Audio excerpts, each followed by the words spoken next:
pattern for the last 2 years or so. Once these girls they say my fiance, it's a wrap on anything that the dude does is stupid, any kind of abuse, any.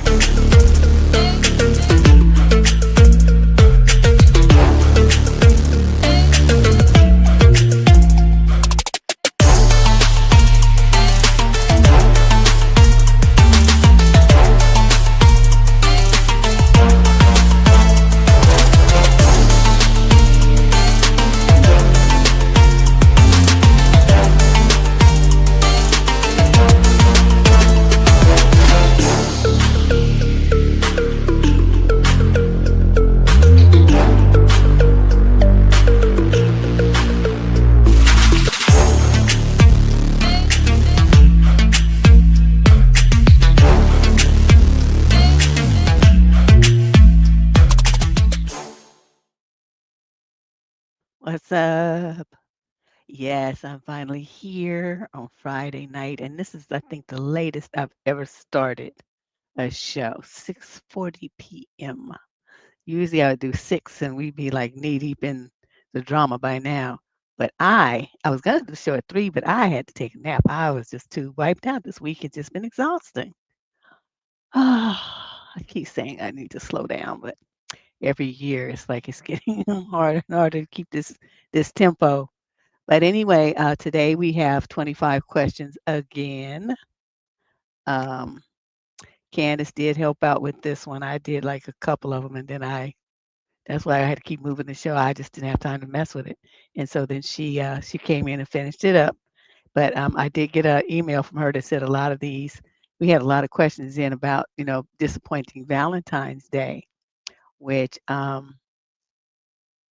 we'll see what these people have to say about it. But that's always sad. People have, I mean, it's billed as a romantic holiday and romantic day, and for couples, and they're supposed to acknowledge each other and uh, show a little extra thoughtfulness for that day. Like you're my sweetheart kind of thing, just like you did when you were in grade school. So even though people are adults, they still hold on to some of those romantic dreams. I don't even want to say expectations because that's a little heavy, but they have hope that they'll feel the same way that they felt in grade school when little Tommy and little Johnny gave them a Valentine and sat there, you know, not knowing what to do and saying, "You're pretty," that kind of stuff. They want to feel like that. And then when their boyfriends or husbands don't come through, they end up writing a letter to an advice columnist. So let's see what we got going on today, Friday, the 20th of February. Can you believe it's already mid February? Question number one. This is a female, 18 to 21 years old, from Northampton in the UK. Summary of issue. My boyfriend didn't give me anything on Valentine's Day and made up for it by paying for breakfast at the restaurant where I made reservations. Am I allowed to still be upset? Girl, you can be upset at any time for any reason, but let's see what's going on here. My boyfriend and I, we're both 20, spent Valentine's Day together at my place. He came over the day of and stayed the night. When he got there, I took him to my room and had him open the gifts I had for him and read the card I wrote, only for him to look at me and say he didn't bring anything and didn't know we were doing gifts. In his defense, we hadn't talked about buying each other gifts except for a brief comment I made about knowing what I was going to get him. But it's Valentine's Day, so I didn't think we needed to discuss in detail whether we were or weren't giving each other anything. I figured it was a given. So I bought him over $100 worth of stuff, ranging from candy he loved to things he needed and stuff to do together, which I really didn't mind spending the money on because I wasn't keeping track. I just wanted to make him happy. I would never expect that much on me or even buy me anything for that matter, but I at least hoped for a card, some flowers, or even a note on the loose leaf. I told him it was okay and that I was just happy to be with him, but deep down it really did hurt to know he hadn't even tried. He offered to pay for our breakfast the next day at the reservation I made.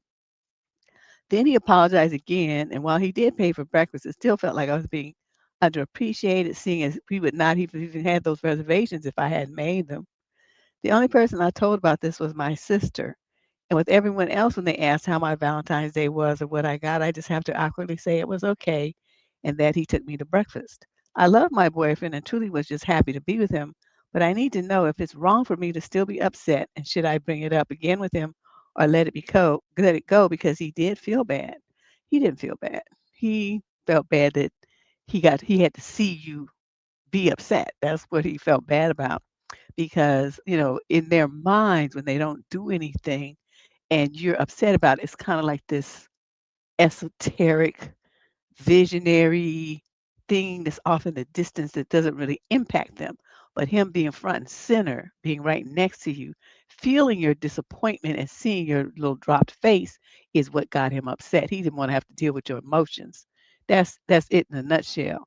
So what I want you to do is, when you get yourself together, you need to sit him down and say, look, the way that relationships work, and it's going to either be like this with us in the future, or we can just end this shit right now. If it's important to me, the motherfucker better be important to you. And I don't care what you believe, what you think, what you like, what you thought of. If you know it's important to me, which you did because I already mentioned it before that I was getting you something, then you need to step the fuck up. If that's too much for you, you can't be bothered. You don't want to. Whatever excuse you have, tell me right now and I will end this because one thing I do not want to do is go through my life expecting to be treated a certain way by the man that's supposed to be loving me and he doesn't come through for me. He leaves me hanging. He's a constant fucking disappointment. And it's like, yeah, I mean, yeah, I'm happy to be with you, but that's every day. This was a special day. And you didn't make it special. You didn't go out of your way, not one iota. So, yeah, I'm very disappointed in you. I'm sick of looking at you right now. As a matter of fact, I'm going to take this week off. Don't talk to me until I cool down. And that's what you need to do, these kind of clowns. Because they'll hit you with that. I think I have a video on this. It's like the Grinch who stole birthdays and Christmas or something like that. But anyway, I know I called it the Grinch in the video. But it talks about men like this who, because they feel like it's not important, then it's not important to anybody.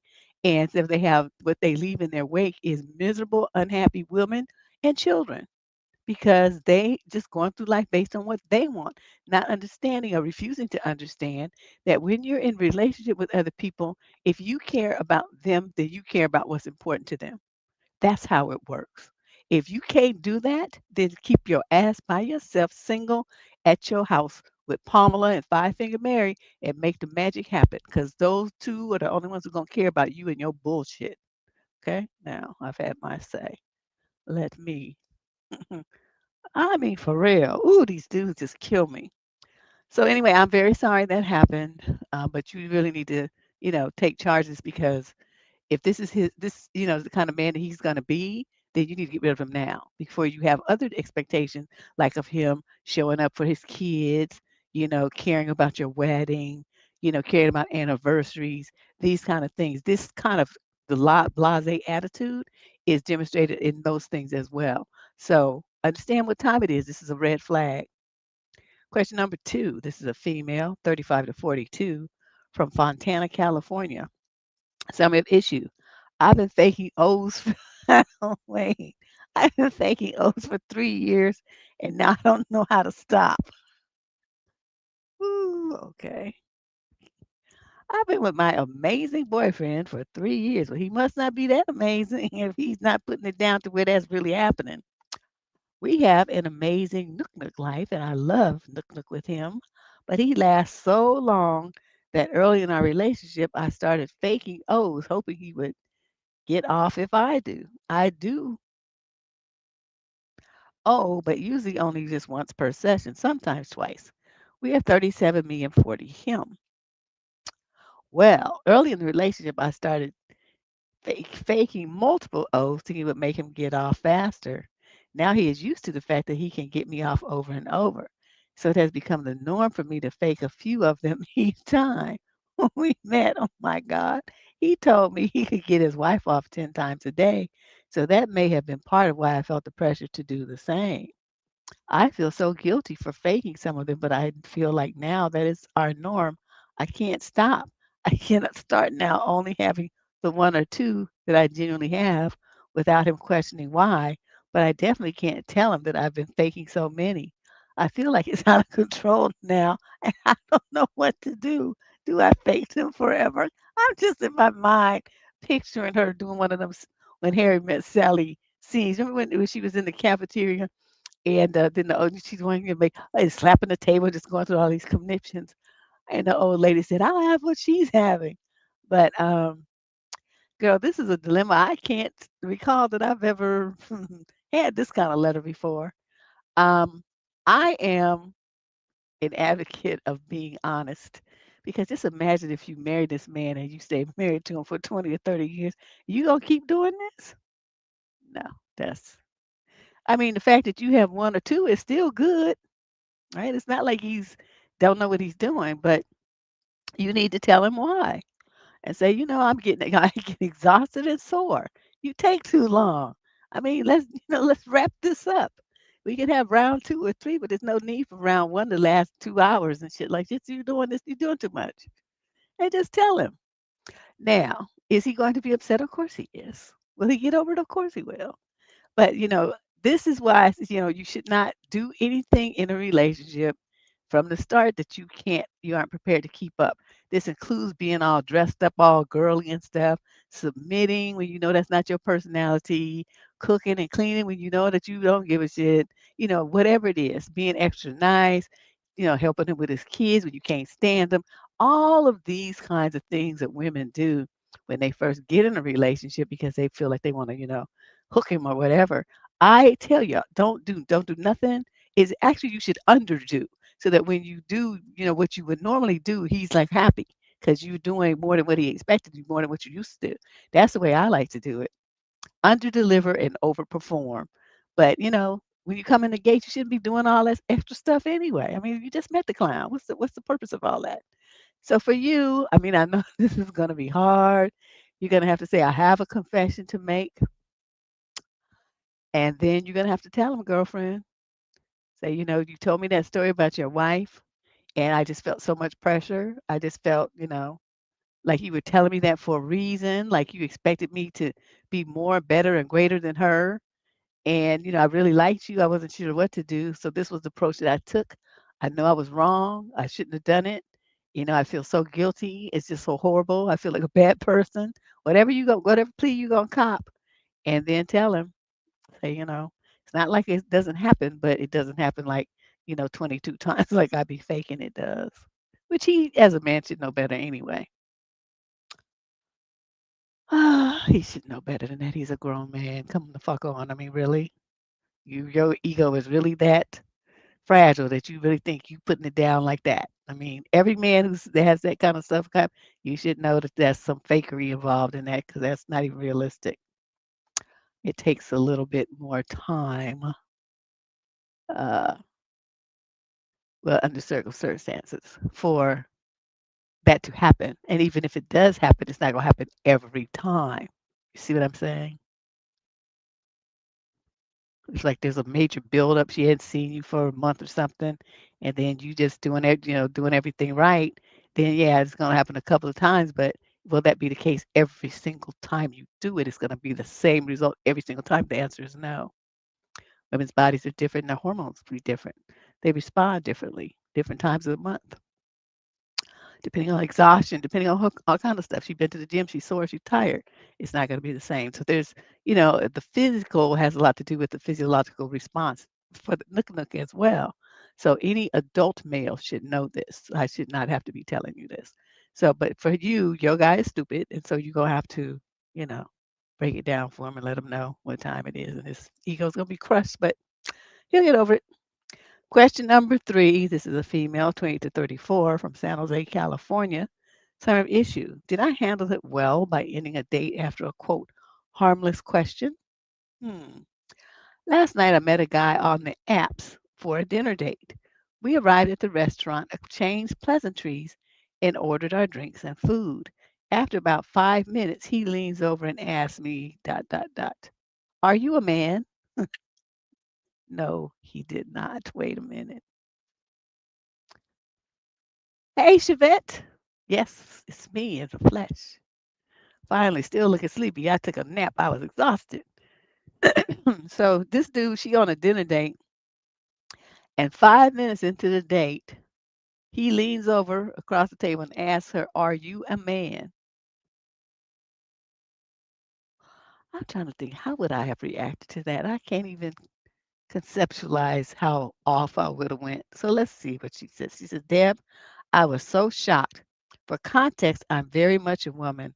Long hair, curvy, was wearing a cute dress, makeup, the whole deal. However, I'm also about 5'8" in height. So all my cousins are 5'8", 5'9". I'm the short one in the family at 5'5.5". He swore he was not trying to offend me. You're just so tall for a woman, he said. Still, I felt like I had just been slapped. So I politely excused myself from the table, paid for my drink, canceled my food order, wished him a good rest of the night, and left. At the time, I was upset and convinced that the man was an idiot. Now that I've had time to cool down, I'm wondering if I overreacted. His tone wasn't negative or accusatory, and there's nothing wrong with being trans, but I can't help how I felt.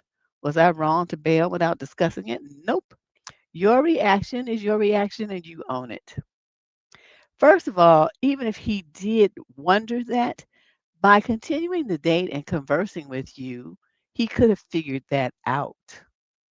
There's always signs. I don't care how well, I don't know, maybe men can't tell like women can, but I can always tell when somebody's trans. It's just I don't even know how I know. But it's just this gut feeling. There's something the energy is different. I don't care how feminine they look. They can't fake womanhood. They can look like womanhood, but they can't fake it. So it's just this energy that is just not there. Okay. So it's not like I said, nothing is bad, but we just know. So then for him to reach across the table like that, 5 minutes into the date, he hasn't even had a real conversation with you yet about the dinner, the food, how your day went, nothing. He gonna lean across the table and choose that moment to ask you some shit like that.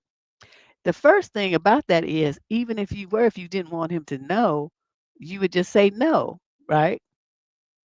So what would be the point of asking that question?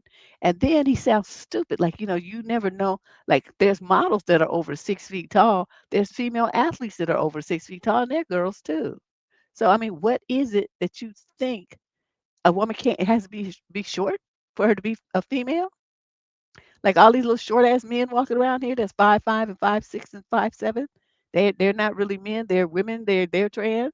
So you go up with ask them, are you a woman? Is that what you're gonna do? So see what I mean? This guy is just an idiot. You're right. He is an idiot because his reasoning for asking you that was stupid. I mean, I could see if you had an Adam's apple or something, he'd be, you know, kind of wonder what's going on. But I think you did the right thing because to me, this is just the tip of the iceberg of somebody who's an ignorant fool and it is inappropriate. You don't go asking people stuff like that. Just like you walk up to somebody and say, well, how much do you weigh? You don't ask them that either. It's none of your business. Oh, how would you guys have reacted to that? I can't even imagine how stupid I would have acted. But what do you think? I'll see some people in the chat, see what they have to say if anybody has any ideas how they might have reacted in a situation like that. Let's move on though. Question number 4, while y'all think about it. She's 22 to 27 in the Dallas, Texas area. Suburb issue. My boyfriend told me that women add no value to a man's life. Wow. And he's your boyfriend and he said that to you? I'm 24 and he's 26. At the time this happened, we were having a discussion. Nothing too serious. I was telling him a story about these people that we know who are in a relationship. So he was gossiping. Without getting too involved, eventually we ended up speaking about the value of the woman in the man's life. I was basically saying we can't know for sure why the man keeps her around, but it must be because she brings some value to his life. That's when my boyfriend started getting a bit apprehensive and began saying things like, what value does a woman bring to a man? He started saying things along the line of normally you can see the value a man brings to a woman, only materialistic, but women don't bring the same. At this point, I was a bit bewildered by the conversation, but still tried to end it amicably by saying value isn't only material things, and maybe he's only viewing it in a tangible sense. Again, I was in delusion, praying and hoping he was referring to the specific situation we were talking about. But then he made it personal by asking me verbatim what value I bring to his life. I told him that was a question only he could answer, and he said he doesn't see it and he doesn't know. And he continued to ask me to tell him the value I brought. Okay, he'd been listening to them with the Black Men Vent channel type of things. I told him I'm not answering that question and that I won't allow him to belittle me or make me feel less than. I then, good for you. Good for you. Oh, I love it. I then asked him why he wanted to settle down and marry me if I add no value to his life. Then I told him that since I add no value, I'll just leave. And he got upset at me and told me I, quote, wasted his time. I've been like, fuck you very much and your mama too for having you. She should have got an abortion, you piece of wasted life form. Anyways, I broke things off with him, but the complication is I'm pregnant right now. And so my emotions are a mess. You get your ass to the nearest obstetrician that does a termination and handle that. One thing you do not want to do is fuck up your life with a baby by an idiot like this. What in the world was you thinking? What? You only in the 22 to 27 age group and you was with a fool and you want to breed with him? Have you lost your mind? I was on your team before that, but now you done majorly fucked up. He was also inebriated last night, so I'm not sure if it's something I should be open to talking about if he reaches back out to me or if I should just fully close the door and accept it and be a single mother, as painful as that reality is. You know, because you have the third option, which is get rid of it and him in one fell swoop. First of all, you understand something about when people are drunk. It don't put nothing in their head. It don't magically make you say shit out of the sky and they could just drop down from the clouds or fell out of a tree into their mouth. That's not how it works. When people have been drinking, what comes out of their mouth is the truth, what they really think and what they really feel. Because what happens is all their, their social restraints have been dissolved by the alcohol.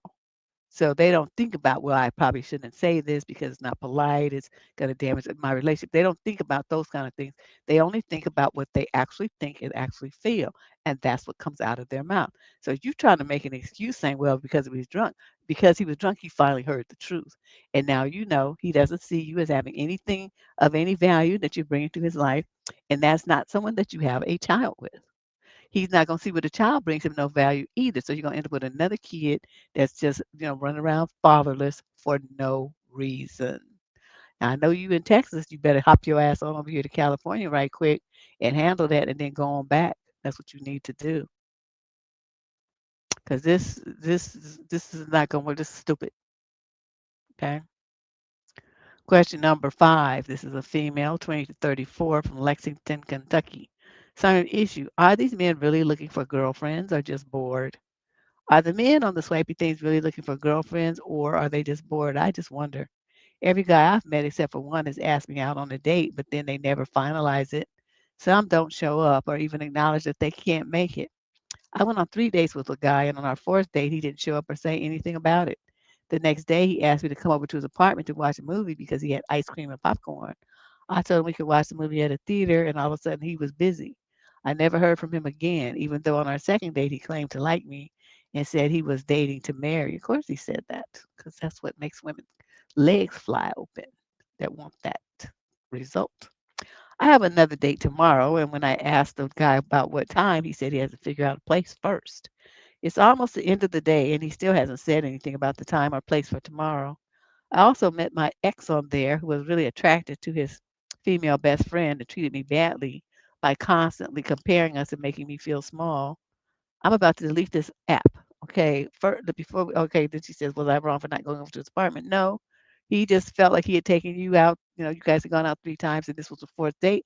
It's time for some ass. That was what that was all about. And you didn't fall for it, so you got mad. Now, with this boyfriend that you had before who was attracted to his female best friend, he should have only treated you badly one time. Why did you stick around to let that happen over and over again? See, you did some stupid shit. You have a man that you know wants another woman, and yet you gonna stick around there and let him use you? Because he's relieving himself with you, but he's really pining for someone else. His heart belongs to someone else. He's just screwing with you, and you gonna sit there and let that happen? What the hell is wrong with you? Well, at least you didn't go over to dude's apartment because this would have been more of the same. You know, I, you know, for you to ask this question, it means that you must be new on the channel because you don't know my stance on these swipey things. Bunch of garbage. bunch of losers, bunch of people who have weird ideas, these men, about women. They have bad social skills. If you didn't have bad social skills, you wouldn't need to be on a computer to find somebody. You can meet somebody in real life. As a matter of fact, I understand I was reading, reading something online, and they said there's this new trend where people are wanting to get offline and they're going to singles events, just like I used to do in the 90s. I used to put on here in the Oakland area, Oakland Bay Area. I held singles events. That's just what I did, with the idea that the singles could come. There would be like and it's an activity like we did. I had one was a Super Bowl party. I remember I did that.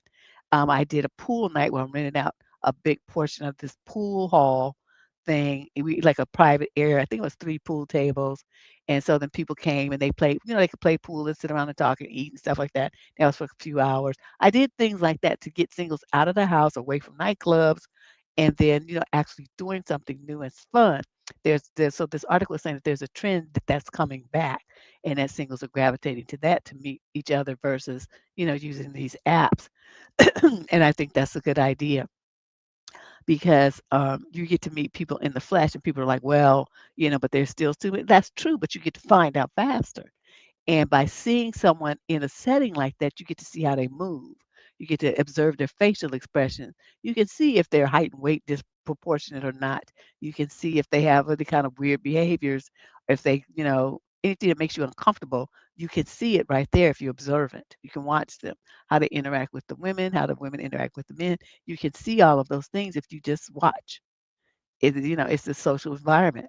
So I think it would eliminate a lot of the angst that people have on these, on early dates with the people that they met on these apps. And then some of the dates wouldn't happen because they would say, oh, no, hell no, you ain't my flavor at all. So you asking if they are looking for girlfriends, and I'm saying probably not. They're looking for some ass. That's what they're looking for, as expeditiously as possible. And so if you're a young lady and you're looking for something serious, the apps is not, in my opinion, where you should be. But people are like, well, I don't really know any place else to meet them. Well, you have a whole circle of aunties, uncles, cousins, older women at your job, all kind of people that you could ask if they know anybody that's single. Y'all not using your network. You just go to work and come home. Teachers have kids and family. They have students in other classes. I mean, all kind of stuff. All kind of people in your environment, older people, even peers that have brothers and cousins and stuff like that that are cool. But y'all don't think about that. You just go on these apps and and the good thing about the people who, when if they make a reference, they already know the person, so the person is somewhat vetted and screened. So I think that's a better approach personally. Let's move on. Question number 6. This is young lady 22 to 27 from London, England. Summary of issue. Am I right in thinking he is being manipulative? I'm 25 and matched with this guy who's 23 on an app. He invited me out the very next day, but we both couldn't make it. What's more, I'm not keen on going on dates when I haven't properly talked to and gotten to know someone at least a little bit beforehand. Then he went away for some time and we texted for 3 weeks. He was very eager, even overly so, messaging 24/7 and asking where I was when I didn't respond in 20 minutes. He told me everything about his family, friends, exes, etc. Called me pet names, always messaged first. Said he missed me when I didn't respond for an hour or two. When we finally met, it felt as if I had known him for ages. He said he had been afraid I wouldn't like him. He even adjusted his looks to my taste. I never asked him to. Uh-huh. As of now, we have been on 4 dates. I must admit we slept together on the fourth date a month after we matched. But now he is getting a bit distant. I know he is busy as he works a lot. He has just moved flats and had friends and family events to attend that he had been preparing for ages. Still, there are a lot of things about him that I find fishy. When we started talking, he admitted he looked absolutely different from his app pictures. The hairstyle and facial hair has changed since then. His over-eagerness seemed like love bombing. He would tell me he was crazy about me all the time. On our third date, he even said he wanted me to meet his mother. Then he says things he never lives up to.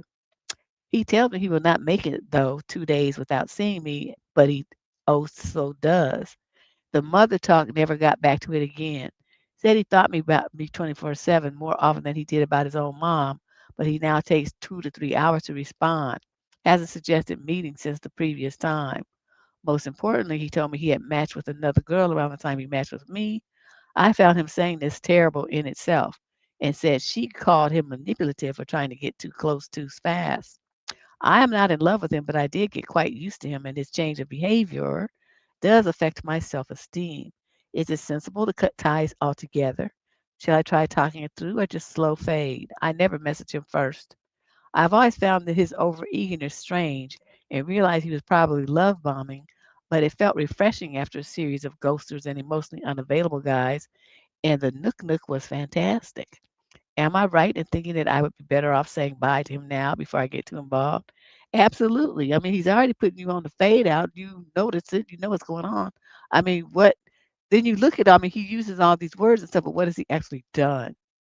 That's what I mean, just slow down. You like, well, do I stay? You worry about the wrong thing right now. What you should be focusing on is this man said all this stuff to you, right? But what has he actually done? What has he actually come through for? What has he done that's actually showing you that he misses you? He wants you to be in his life. He wants you to meet his mother. He wants all this stuff. What has he done that backs those words up? So the answer is zip, zero, nada. That's how you know he's on some bullshit.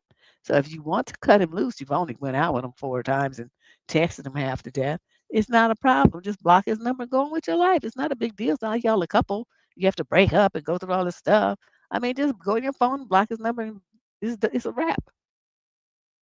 In the future, you should know better, though. This is something I guess everybody has to go through.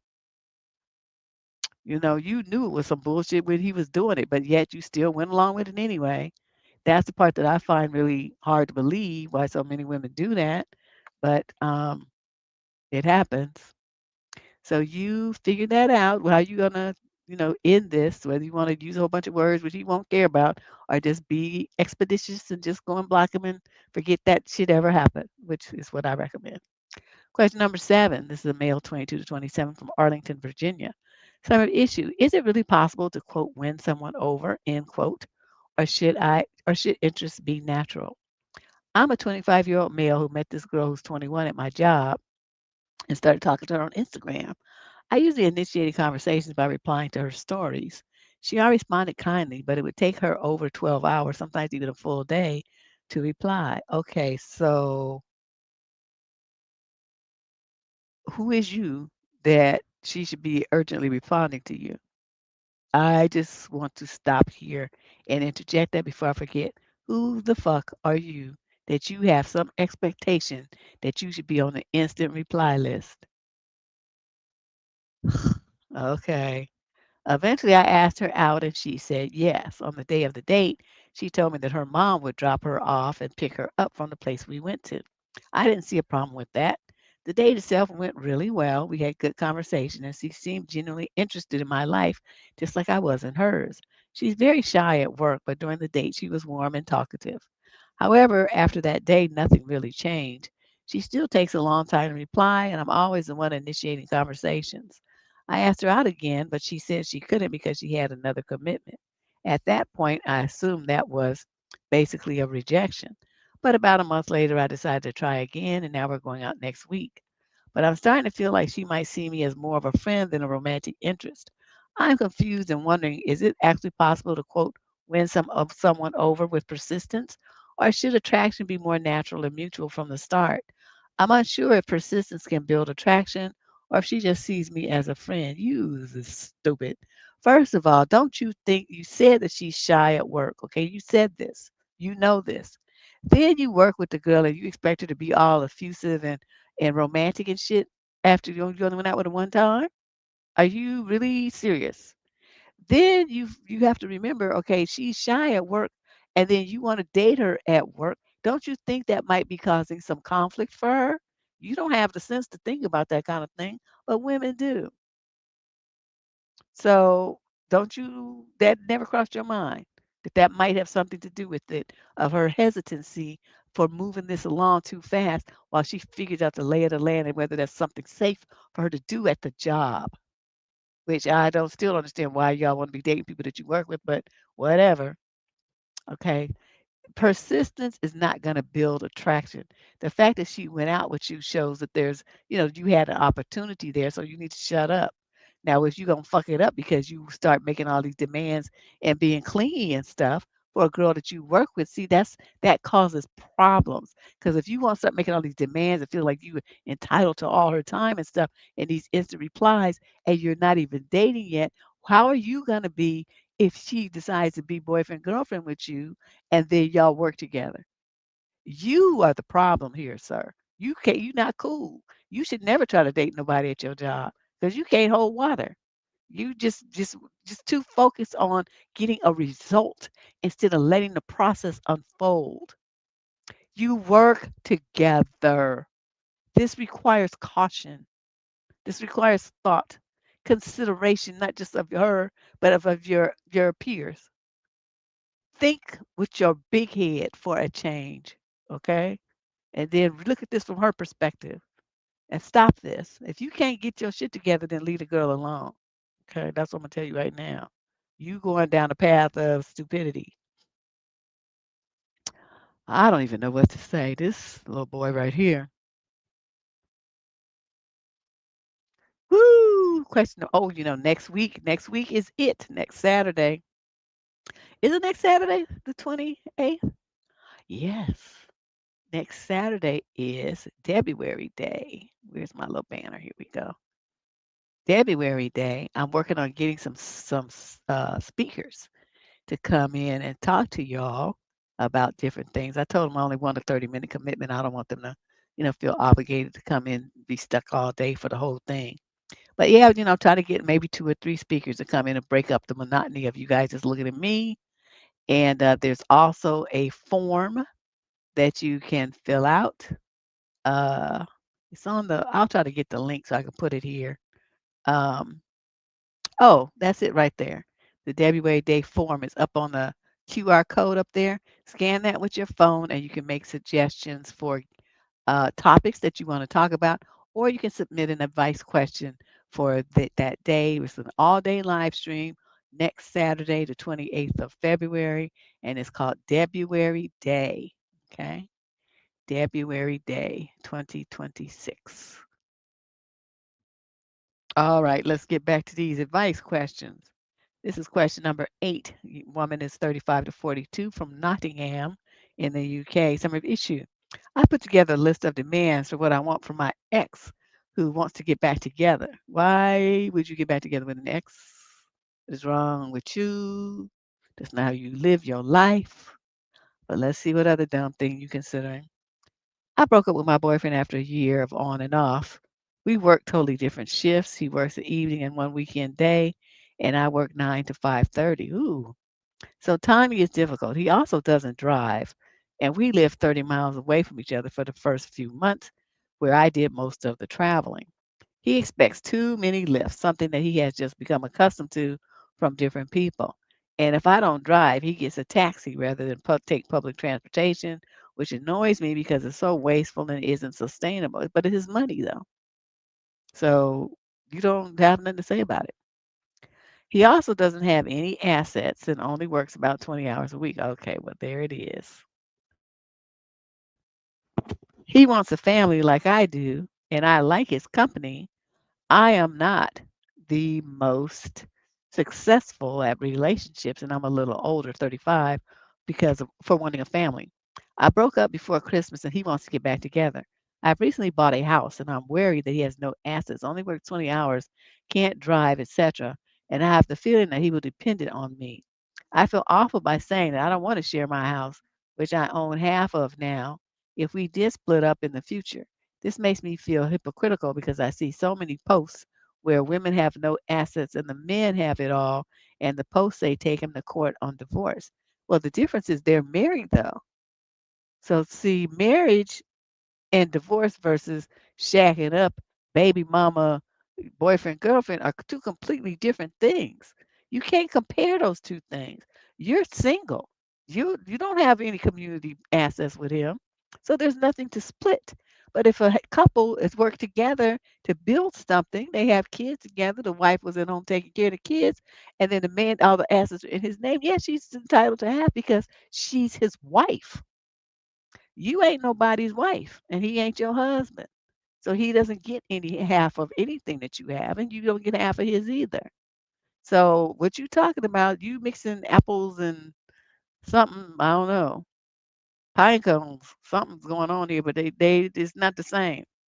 Would I be unreasonable stating that he has to get a better job if we get back together? I fear that if we did have kids, I would do the lion's share of everything. Okay, if you have kids with a lazy bum like this, a leech, you're stupid. The fact that you're even considering getting with a man like this, you're way up here on the achievement scale and he's underground. Why would you tie yourself to something like this? It'd just be like having a tall child that you have to take care of. And you know the second he moved up in your house, he probably wouldn't even work 20 hours a week. Then what you gonna do? Because you can't make him work. You can't make him have a job. So he lives in your house rent free. He eats up your food that you buy, burns the lights that you pay for, runs the water tap that you have to pay for too, and sits around all day, not doing anything and expecting services like Nook and rides and meals to be prepared for him. Why you're even considering this is beyond my understanding. This man's not offering shit. Nothing. There's nothing he's giving you that you don't already have. He don't have nothing to even give himself. So what why would you be with him? You just for somebody to sleep with? Is that it? You can find that. So just go on the apps. You can find one. I mean, probably be better than him. Girl, if you don't get your mind right, you too old for this. 35 years old and still thinking stupid like this. This is just an embarrassment. Question number 9. This is a female 22 to 27 from Atlanta. Summary of issue. My boyfriend threw out my Valentine gift and I'm pissed. So I've been dating my boyfriend for 3 years now. He's 22, I'm 23. Wow, y'all got together young. We started dating in college and we've been long distance for about a year now. We see each other every 4 months or so because money is pretty tight for both of us. Anyways, I flew up to New York to see him for Valentine's Day last night. He loves whiskey and dark chocolate together, so for Valentine's Day, I made him triple chocolate Jack Daniels cupcakes from scratch and took them on the plane. Ooh, I don't even like chocolate, but that sounds pretty interesting. Triple chocolate Jack Daniels cupcake. When he picked me up at the airport last night, though, he said he'd been having a lot of acid reflux issues. I've had GERD too, so I know how much it sucks. But I hadn't known that when I made the cupcakes, so when we arrived at his place, I gave him the cupcakes anyways. He said he hadn't got me anything and then said, but it doesn't matter because I can't eat these anyways, and threw them in the trash. He didn't thank me or anything. He could have put them in the freezer for later, when he felt better. Wow. He says he can't help his stomach problems and he's not going to make himself sick just to make me feel a certain way. I don't want him to be sick. I guess I don't know what I want. Now I'm starting to question our whole relationship. He knows giving and receiving gifts means a lot to me. He's never gotten me anything for Valentine's Day or birthdays, even when I ask him to, and yet you continue to deal with him. See what I mean? We're both broke, so I don't need anything fancy, but like a card or at least an acknowledgement, a gift with a thank you doesn't seem like too much of an ask. I feel like he's not listening to me. Girl, that boy don't give a shit about you. That money that you spent on that plane, you could have saved that. Uh-oh, I have to. You could have saved that money and spent that money on yourself. But, you spent it to go see him. Now you got a wake up call. So when I mean, I guess you back in Atlanta by now, but this is a relationship that is over. Let it go. Let it go. There's nothing about him that is going to be fulfilling for you.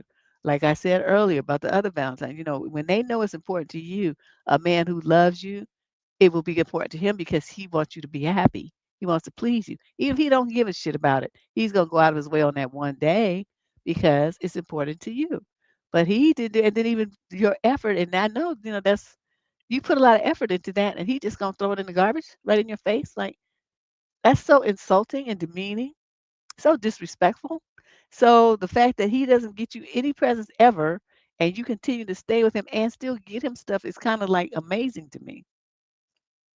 The one boyfriend I had that did that, I gave him something. He just made a snarky comment about it that I didn't like.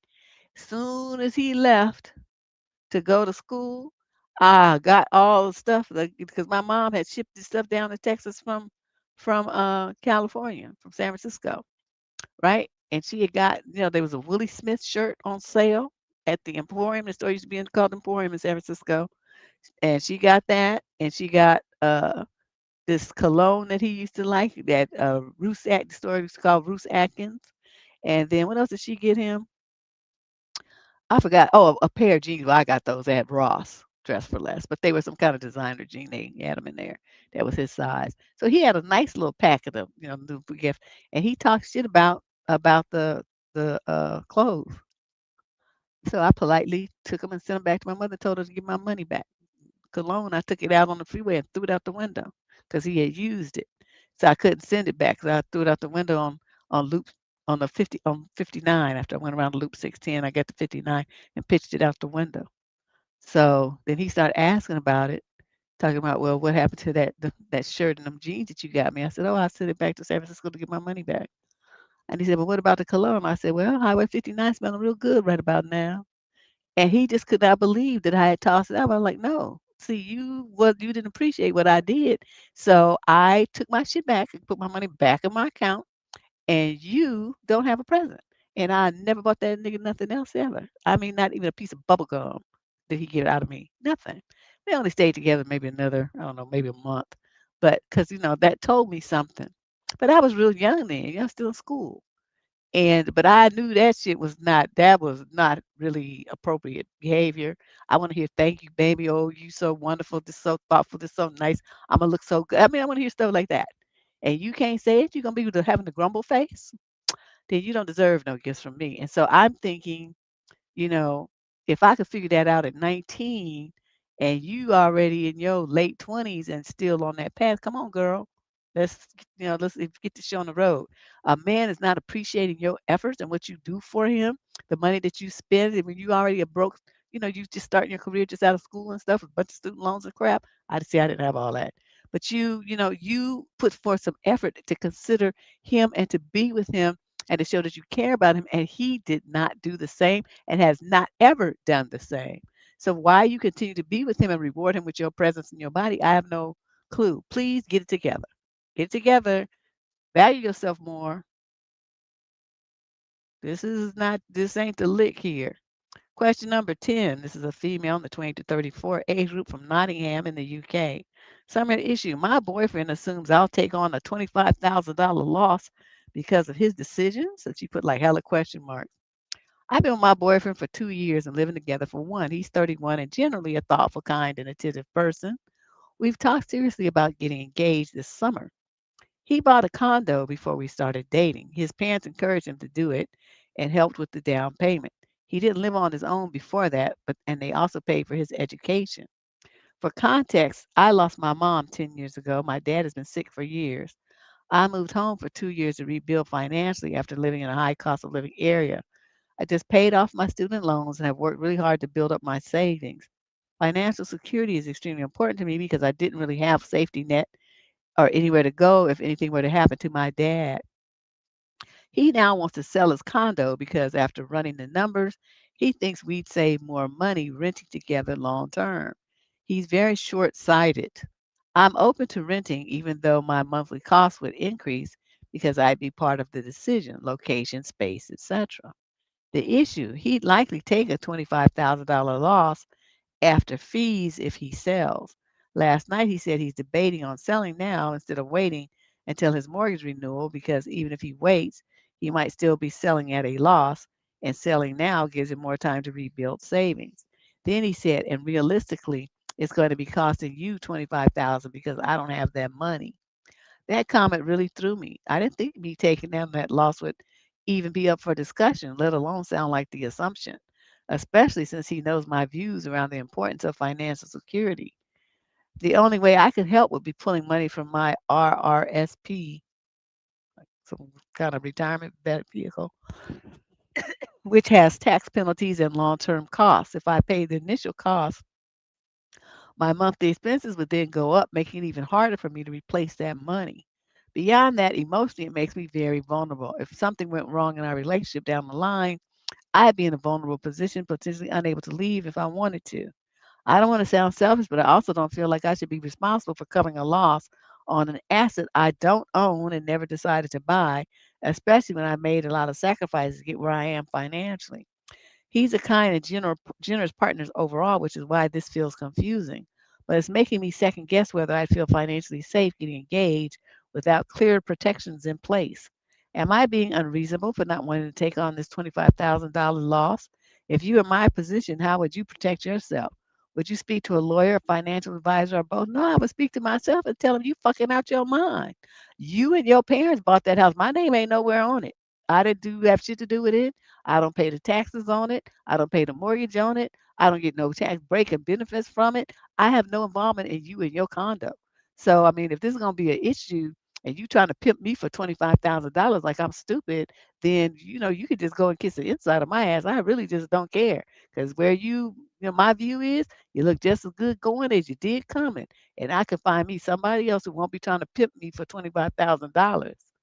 First of all, okay, that's one point. That would immediately come out of my mouth. It's like you out your rabbit ass mind. The second thing that would come out of my mouth is I would ask him, why do you believe that I should be on the hook for $25,000 for you? I'm not your wife, and at this rate, I'm not gonna ever be. That's something. If you're gonna take a loss for that, you need to. That's between you and your parents because y'all bought this together. As they invested in this, not me. So then if you're trying to sell it and take a loss, you probably should discuss it with them. But so let me get my shit and get the fuck up out of here and y'all work that out. And then if you're living there with him, you need to move out. If you're dating him and it's something, you might want to put the brakes on that shit because he's just seeing you as just a tool to use. And you say he's generous and all this kind and all that kind of stuff, that's the setup to get you to be giving him $25,000. If you notice, the parents gave him the money for the condo, and he's living in the condo, and now he wants to sell the condo. But what has he put into the condo? Has he just been paying the mortgage like he would just be paying if he was paying rent? So it's not like he's really coming out of pocket or losing anything. He hasn't really invested anything. It's his parents who invested, then it would be you. While he just living off of everybody, just being a sponge. So, girl, you better rethink this relationship. This dude is, I know you think he's kind and generous and all that, but I don't see nothing but a pimp. And that's what I think about all these dudes to be trying to get you all to buy properties with them and stuff. You're not their wife. And you need to remind them of that. I'm not your wife. I'm not spending a fucking dime with you. I don't care what you're talking about. I'm telling you, it just amazes me how many girls do this and fall into this trap. We're gonna buy a house together. Well, you's a dumb bitch. That's about all I got to say to you. You is hella stupid. If you don't buy it in the name of a corporation, like make yourself a PLLC and buy it under that you do handle your business like a G, then yeah, but you just gonna be giving him $40,000 just on the strength that you his girlfriend. That don't mean shit under the law. The only thing that means something is wife. You ain't the wife, then you keep your money in your pocket. Shit, I'm so cheap. Even if I was the wife, I'd still keep my money in my pocket. Cause like I'm gonna buy decorations and shit for the house. You buy the house. My name's gonna be on it because I'll be helping to pay the mortgage and all that. But you handle it. You do that, and then I'll make it look pretty. I'll throw the parties and stuff. I'll decorate it. I'll pick the colors and the rugs and whatnot. I'll make the house look like a home. But you deal with all the drama of getting it. That's a man thing. You do it. That's what I would do. Question number 11 is a female, 22 to 27, from El Paso, Texas. Summary of issue. My mom tried to match my brother with my boyfriend's sister behind my back, and I'm thinking it's going to blow up my relationship. I'm 32 and I've been with my boyfriend. He's also 32 for about 2.5 years. We live abroad and our relationship is genuinely solid. We're seriously talking about marriage. But about a year ago, our families met in person for the first time. My mom immediately got weirdly fixated on my boyfriend's younger sister. She's just 26. For context, I have an older brother. He's 37. So there's an 11-year age gap between my brother and my boyfriend's little sister. Ever since that first meeting, my mom has been on this constant loop. Oh, she's so pretty. She's such a good girl. Imagine if she married your brother. I kept telling her to stop because it's uncomfortable and it's also a great way to poison my relationship with my boyfriend if things get awkward between families. Also, my brother's dating history is a mess. He's had a lot of short relationship and usually ends things after 2 to 3 months. I don't want my boyfriend's sister pulled into that, especially not through family involvement. Before my parents and my brother recently visited my boyfriend's family, they live in another city here in the UK. My mom asked me if his sister was still single. I told her what I knew. She's dating a coworker and it sounds serious. Married talk serious. My mom said, "Oh well, then never mind," and then acted like she would drop it, but she didn't. 2 days after the visit, my mom calls my boyfriend's mom and basically pitches my brother saying, "I really love your daughter. My son met her that night. They talked, they met so well. Is your daughter not planning to get married?" I found this out through my boyfriend and I'm honestly disgusted and embarrassed. Now I'm stressed that my boyfriend's sister is going to feel pressured or grossed out, or his family will think I'm involved in this nonsense and it'll create tension that spills into my relationship. How do I shut this down and do damage control without making it even worse? You do a, but I don't know if they still do, but you do a Zoom call or Teams call or phone, iPhone, Face, whatever they call it, FaceTime, whatever. You get his mama, the girl, your mama, your brother, and you and your boyfriend on the same call. You want everybody to hear this shit at the same time. And you're going to say, "Mother, I told you before that, you not to do this, not to be trying to involve my boyfriend's sister, whatever, just say her name is Kiki, not to involve Kiki with Ronald. Don't try to push that thing because Ronald is a sorry piece of shit. Yes, he's my brother, but Kiki deserves way better than him. He hasn't had a solid relationship ever. He's 11 years older than her, and he has nothing to show for his life. He still acts stupid when it comes to relationship. Kiki deserves a man who's going to be there for her and love her, and I'm going to make sure that that happens is not going to be listening to you. Kiki, if this happens in the future, ignore my mother and mother-in-law. If she approaches you with this stuff again, you have my permission to throw her out of your house, hang up your phone, tell her to get lost. And mother, I'm telling you this, but I'm telling you this for the last time. You keep that fool away from anybody in my boyfriend's family. You keep doing this, we'll cut ties with you. You won't come to the wedding. You won't be involved in my life. You won't see your grandchildren. That's where this is going to go if you don't stop. And then you say, "Does everybody understand where I'm coming from?" And they all going to be nodding, looking all confused, and be like this. And your boyfriend's going to be looking at you like this because he's going to be like shocked and appalled. And you say, "As long as we're on the same page, I don't want to be talking about this anymore ever." And then you say, "I'll see y'all soon." And you in the call. That's what you do. Now, you probably would think I can't do that. Well, then you're going to keep dealing with your mother and her bullshit. The only way that you can stop this is to be a G and take charge. You got to take charge, and you need to do it so that everybody gets the message at the same time. Do you want it to be? You can even record it. I don't know what iPhone, what they call FaceTime. I don't know if they record, but like if you do it on Zoom or Teams or something like that, you can record it. So if anybody has a confusion, you can just say, "Oh, here's the video. There's an instant replay, so you understand what I said, and you can listen to it as many times as you need to get clear. This shit is over. Don't you ever do this again. Don't you reach out. And brother, you know you ain't shit. Don't you even think about trying to fuck with my sister-in-law. It's not going to happen." And so, yeah, that's what I would do. You ask what I would do, that's what I would do. I'm a firm believer in wrestling the bull by the horns. I'm not going to mince words and play around with you. I told you we're not going to do this, and you want to try it. You going to try me like that?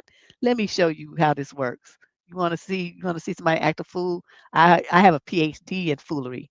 I'm going to show you now how this is going to roll, and you going to listen, and you going to do it, or you going to suffer the strong and heavy and life devastating repercussions from your actions. So that's how that would go.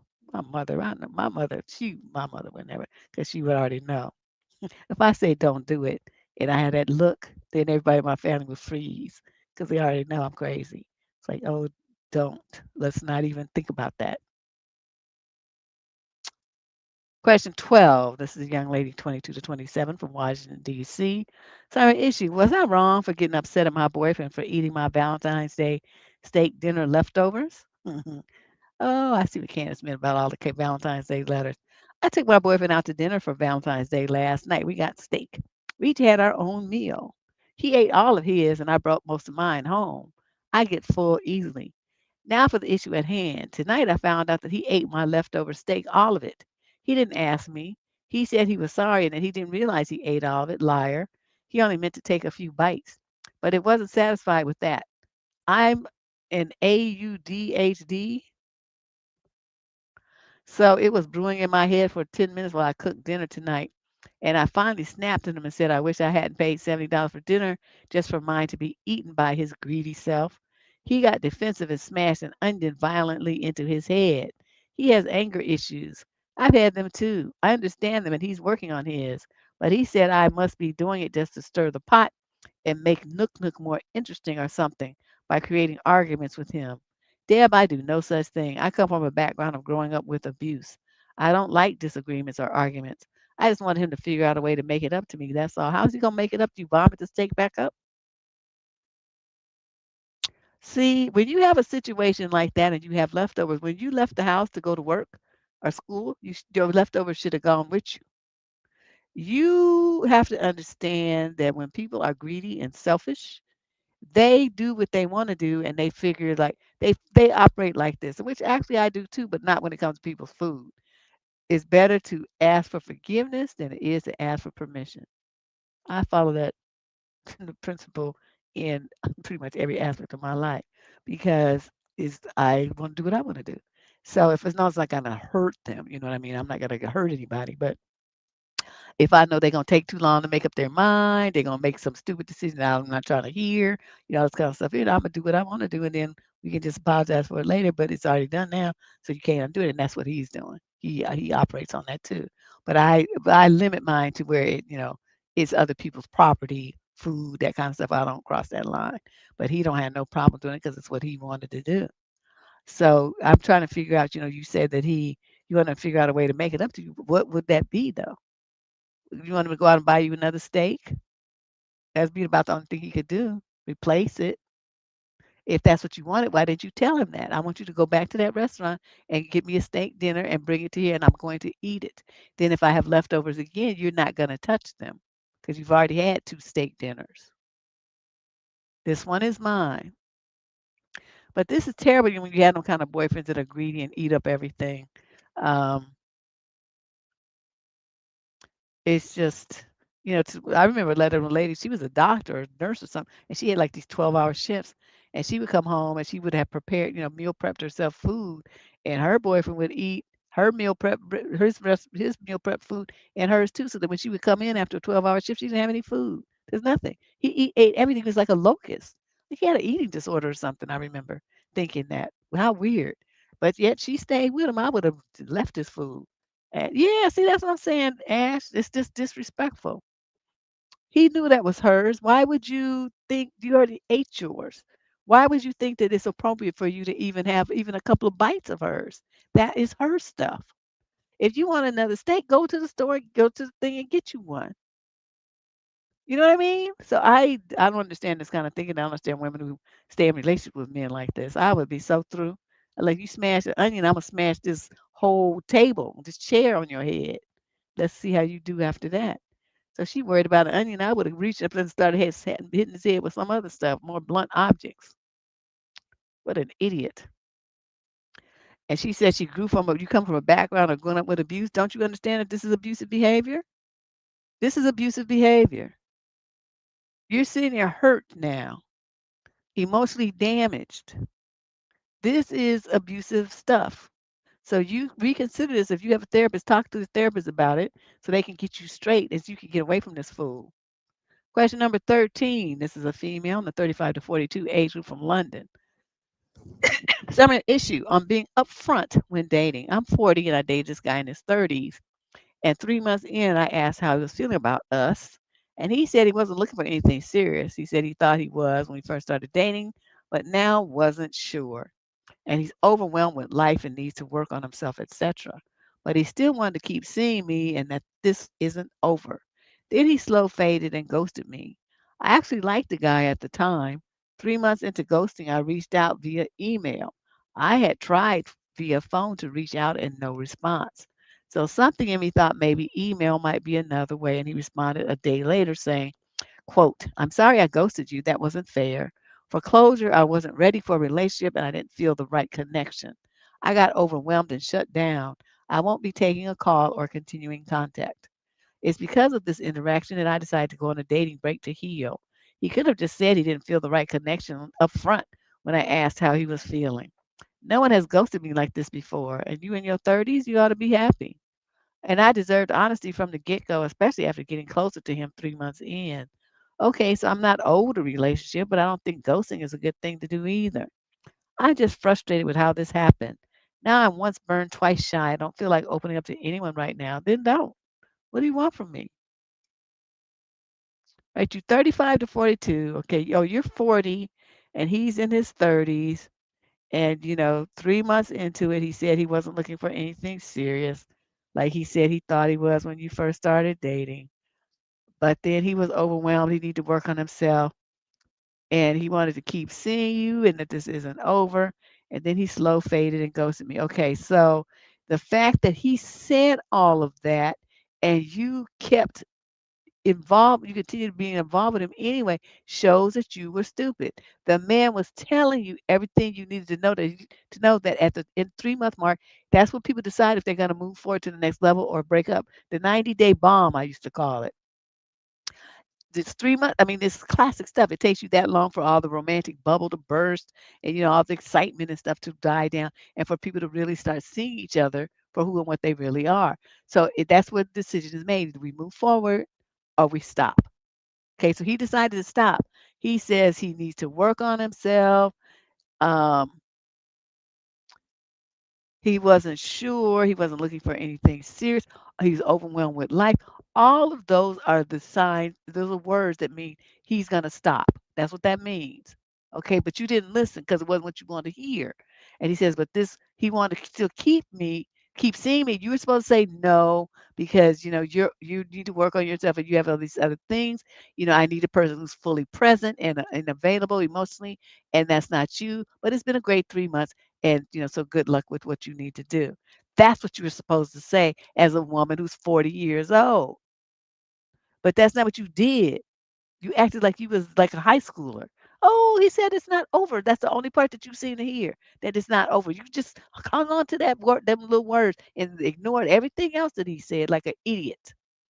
Okay, then he slow fade and ghosted me. You know why he did that? Because you were stupid.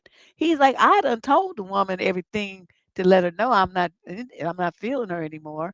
But she's still hanging on. So he had to do it that way because you just refused to take a hint. You refused to listen. You refused to hear the words that he was telling you. You just wasn't listening.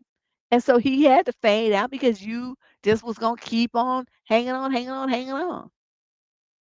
And then you want to write me and be upset because he did you that way. What else was he supposed to do when he'd already said the words and you just wasn't trying to hear it? He had to make his actions match his words.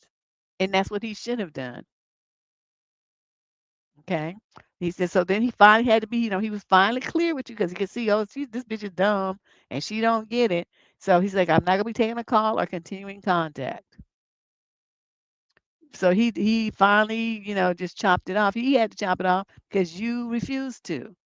You displayed no dignity, no maturity, no respect for yourself. You was desperate. You was clingy. You were just acting stupid and disrespected yourself. So he had to slide away from you as expeditiously as possible. So that is why you got ghosted and you deserved every minute of it. And I don't feel sorry for you. Get your shit together, chick. You're 40 years old. Come the fuck on, for real. You didn't understand that's what that meant.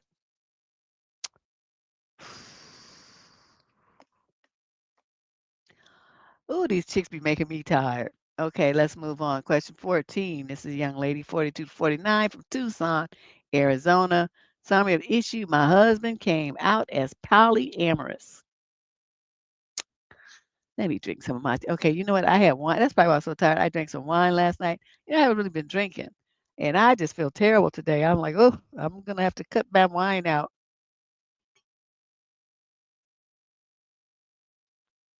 This is unsweetened iced tea, but whatever. Okay, so me and my husband, 43 and 46 respectively, have been married for 15 years and have two elementary school age children. We've had ups and downs like anyone, but I've always been committed and loyal, and I genuinely thought we were okay. A while ago, he came out to me that he's poly. Said he's always felt that way and that monogamy has been hard for him. He described it like a boiled tea kettle with no release valve, like he's going to explode if he can't love multiple people and experience multiple relationships. I was completely blindsided, but I love this man and our family with my whole heart. I don't want to suppress him or be the reason he's unhappy. So even though this was totally foreign to me, I said I'd be open to learning about it and considering it. He said it wouldn't be one sided and I should be free to explore too. When he said that you know what you're supposed to do, tell the package shit and get the fuck out. That's what you're supposed to do. Okay, but you didn't do it, so let's see what's happening here. So just a couple of weeks later, he said, tell me he's already found someone considering a date with him. It's a divorced woman from our neighborhood. Okay, somebody that's in the neighborhood that you have to see for real. She's 11 years younger than him, and he chats with her at the bus stop, the school bus stop. I hadn't even processed the idea of poly yet, hadn't read a single book, and suddenly there's a date lined up. I felt blindsided all over again. Okay, do you know how disrespectful and messy this is? Not only is the woman in your neighborhood, she's at the school bus stop where your kids is gonna see this shit too, and all the other parents and their children. See, this is why I said, okay, I was already on the track that you should have left him or kicked him out. But no, and now he's just gonna do this in front of like with no fucks given for how it's gonna affect your children or you and all the other neighbors. Everybody gonna know this shit because he just doing it right in front of everybody in the neighborhood. Out of all the women that he could have picked, it had to be somebody that you guys deal with and have to see on a daily basis, or at least 5 days a week. Woo! Okay. I said it was ultimately up to him, and I tried to express that I needed time and suggested some basic boundaries. He got frustrated and said if he's going to do this, he can't have boundaries because he needs to be able to explore freely. Wow, you with a narcissist for real. At the same time, whenever I even tried to talk to someone or meet for coffee, he'd get visibly upset and say I wasn't communicating properly. He'd act like he was on the verge of a breakdown. Let his ass break down then. So I stopped pursuing anything because his mental well being felt more important to me. God, you so simple. Meanwhile, he continued talking to the neighbor. She would ignore me in public. He kept saying nothing is happening and that he didn't know what she wanted. Eventually, it came out that she cared about him but had issues with him being married. That felt like a huge red flag to me. It started to feel like my existence was the obstacle to their quote progress. It felt like for them to get what they both wanted, it would be at the cost of my marriage. You don't have a marriage anymore. That's the part you don't get. Sometimes he acknowledged my concerns. More often, he would defend her and dismiss mine. Eventually, I said I wasn't comfortable with that specific relationship continuing. He agreed and said they'd delete each other's numbers and stop talking. But then I noticed some weird behavior at the bus stop. He'd take longer to come home. He wouldn't leave until she left. I spiraled and eventually checked his phone. They were still texting. He had her notifications silenced and regularly deleted messages. Anytime I asked, he denied that they were talking. Once it became regular again and I decided to confront him, he said he hid it because he didn't know how I'd react and was worried I'd do something reckless and hurt her. He was more upset that I looked at his phone than that he lied. He's told me multiple times to get a grip and that my reactions are why people are afraid to be themselves. Wow. He ain't really trying to run game on you and you just letting him. Now I feel like a shell of a person. I can barely get out of bed. The only reason I function at all is because of our kids and because my income supports most of the household. I do most of the cooking and cleaning, but can't keep up. Our finances are spiraling because I can't stay on top of anything. My mental and physical health have taken a toll.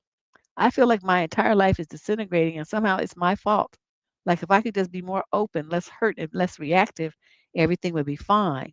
How do I stop spiraling and regain control of my life and my marriage? You go and see an attorney right now and you take anything if you go back in his phone or you take pictures of him at the bus stop, take screenshots of the stuff that's in his phone because what you want and any message that he talked about this polyamory stuff, anything that that has that kind of conversation in it, you take all of that to an attorney and you say, I want a divorce and the cause is because he's cheating with someone else. I want a divorce. I want the house. I want the kids. I want everything. I want him out of my life and I don't want him to have anything because he violated a marriage with this bullshit right here. So that's what you do. Okay. Then you're gonna get him tossed out of the house. He can go live with her. And then the issue of the y'all being married will be over. And you want to tell the court that the lifestyle that he's living is an embarrassment. It's humiliating to your children. They're embarrassed at school. I want to change them to a different school. Whatever you want to do. Because it's too humiliating for him to do this right in the neighborhood, right amongst their children's friends, classmates, and the other parents. That's what you tend to say. He doesn't care about anybody but himself. I don't want my children around him. He's totally ignoring their mental and emotional health. He's this horrible person. I can't believe I've been married to him for 15 years, blah, blah, blah, blah. You gonna rub it in so that monkey motherfucker leaves with nothing. He wants to live this lifestyle, let him go live it. And the woman that he's going wants to be with, let him go over there. Let her have this headache. You're not looking at this right. You're the mother, okay? The mother is supposed to be doing everything she can to protect her babies. Right now, you thinking about this monkey motherfucker and protecting him. No, you don't think about him at all. You think about what you need to do, the steps you need to take to make the situation secure mentally, emotionally, and financially for your two kids. That's all you think about. You don't even think about yourself. You think about those two kids because you making choices and he's making choices. The kids are the innocent victims. Your job as their mother is to protect them. And right now you're not doing that. And right now I'm really like pissed at you. You worrying about what this clown does. You thinking that because you want to be married that you'd have to go through all these changes and be less reactive and less all this other shit. This man don't want to be married to you the way you want to be married to him. When are you going to wake up and understand that? This is not the kind of marriage that you signed on for.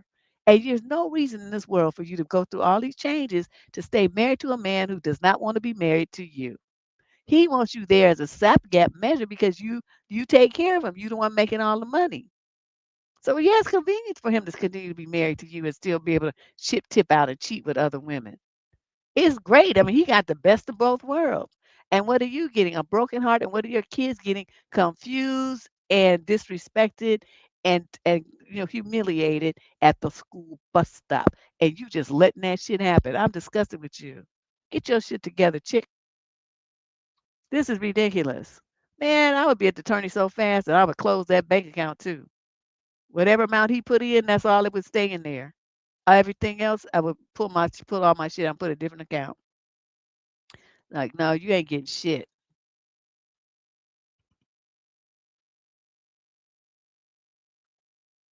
Unbelievable. My new treat, pistachio nuts. These suckers are so good. They had them on sale at Lucky's. I got this whole big old bag. It was regularly like $10. They had them on sale for $4. I only got one because I wasn't sure I was gonna like them. I'm gonna go back tomorrow. I'm gonna get all the ones that they have. Because these are good. I'm trying to figure out how I can make some pistachio cookies and put it in my bread machine, all kind of stuff. I'm trying to think of how I can do what I can do with these suckers. They're supposed to be really high in protein too. So and they taste pretty good. So yeah, pistachio nuts, my new snack. Yeah, that's what I thought because I rounded this corner and they had them for says like 3.99 and the regular I think it said 11.99 or 12.99 something. I mean, it was like a really good deal.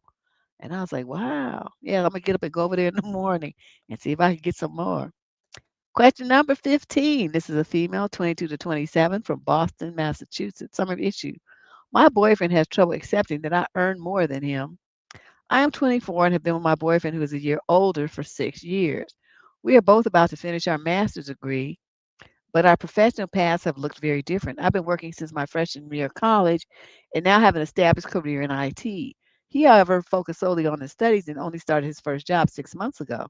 I earn double what he does. This has become a major point of friction. While he claims to be happy for my success, he admits that my income makes him uncomfortable and he shuts down whenever I try to discuss finances as it makes him uncomfortable. Why do you need to discuss finances with a mere boyfriend? What are you doing? Okay. Coming from a wealthy background where he was always the one with the most resources, he seems to be struggling with this role reversal. He recently shared that he's discussed this in therapy, but confessed he isn't sure if he'll ever truly get past it. I want a partner I can be transparent with, someone who celebrates my success rather than being intimidated by it? How can I support him through this transition without compromising my own achievements or feeling ashamed of my hard work? You don't need to feel ashamed of it, but you don't need to be talking about it either. Okay, you started, you got years ahead of him in the workforce, so of course your income level is higher than his. He just got started. Now, and then he comes from a wealthy background, so just because you making money on a salary, that still doesn't mean that you have more resources than him. He still got his people. They still got all that money. So if anything happened to him, he has a cushion to fall back on. You know, the cushion you have is yourself. So remind him of that too. And then, you said you want to be transparent. I'm just asking you why. Why do you feel the need to talk about what you got with somebody that you're only dating? It's not his business. Just like what his resources and money are not yours. I don't understand these people be like all knee deep in these others' bank accounts like that. I wish I would tell some man how much money I make. It's not his goddamn business. I make enough to pay my bills. That's all you need to worry about. I mean, what is what do y'all be doing that you think that that's something that you should be sharing with someone you're only dating? It's not his business, and his is not yours. Learn boundaries, okay? You ain't husband and wife. You don't commingle your assets. At least you shouldn't. If you do, you're stupid. Question number 16. Wow.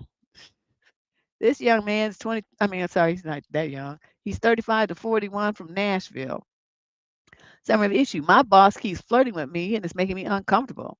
How can I clearly reject her advances without leaving her hurt or making things awkward at the job? Wow. So this the woman is flirting with him.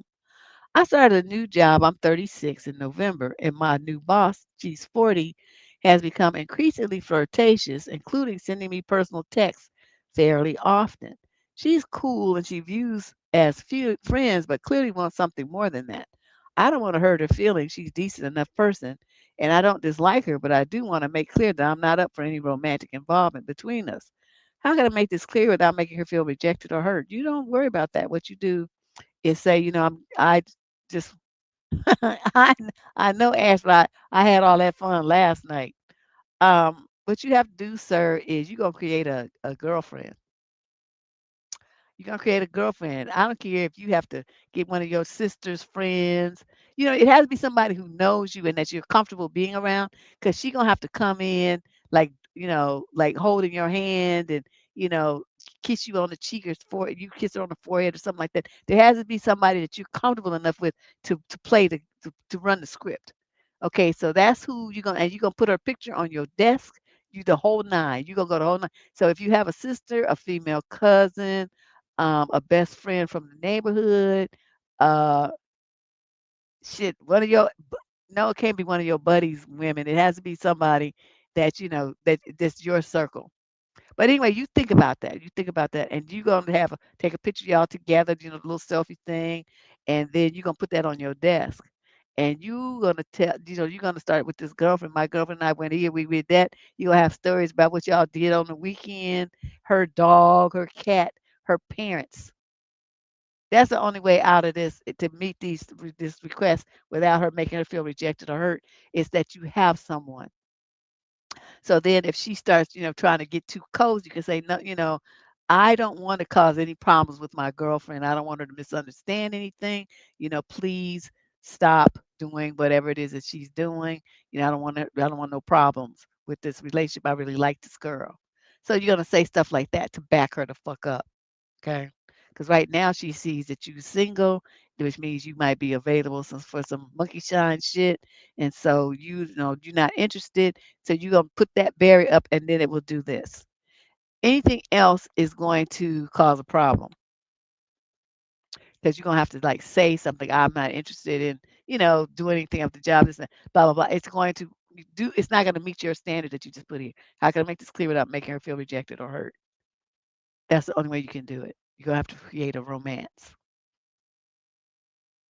Okay? Do that this weekend. So when you go in the office on Monday, you pop that picture on your desk, and then any kind of way you can make it, this girl, be texting you or something, so you got to stop when your boss is there and look at your phone and respond, or you have her come in, and introduce her around, and then y'all go to lunch or something. You make it work. I don't care if you have to help cover some of her salary where she got to miss a few hours to come to your job. You better make it happen. Okay, you just got this job. You want to keep it, but one thing you don't want to do is have your boss, overstepping boundaries. If she keeps it up, though, you're gonna have to go to HR because the other staff are gonna be noticing. So if you start getting raises and stuff like that, choice assignments, they're gonna assume that it's because you is doing something with the boss. So this is gonna help you in that respect too. It's like I'm not interested in her. I have somebody. Okay, this is the way to cover you on all bases. Do it like as soon as possible. Get on the phone tonight, tomorrow, and start finding somebody who's willing to run this game with you. Question number 17. This is a male in the 20 to 34 age group from London, England. Summary issue: was I mean for telling my mom to get over my girlfriend not wanting to eat her food?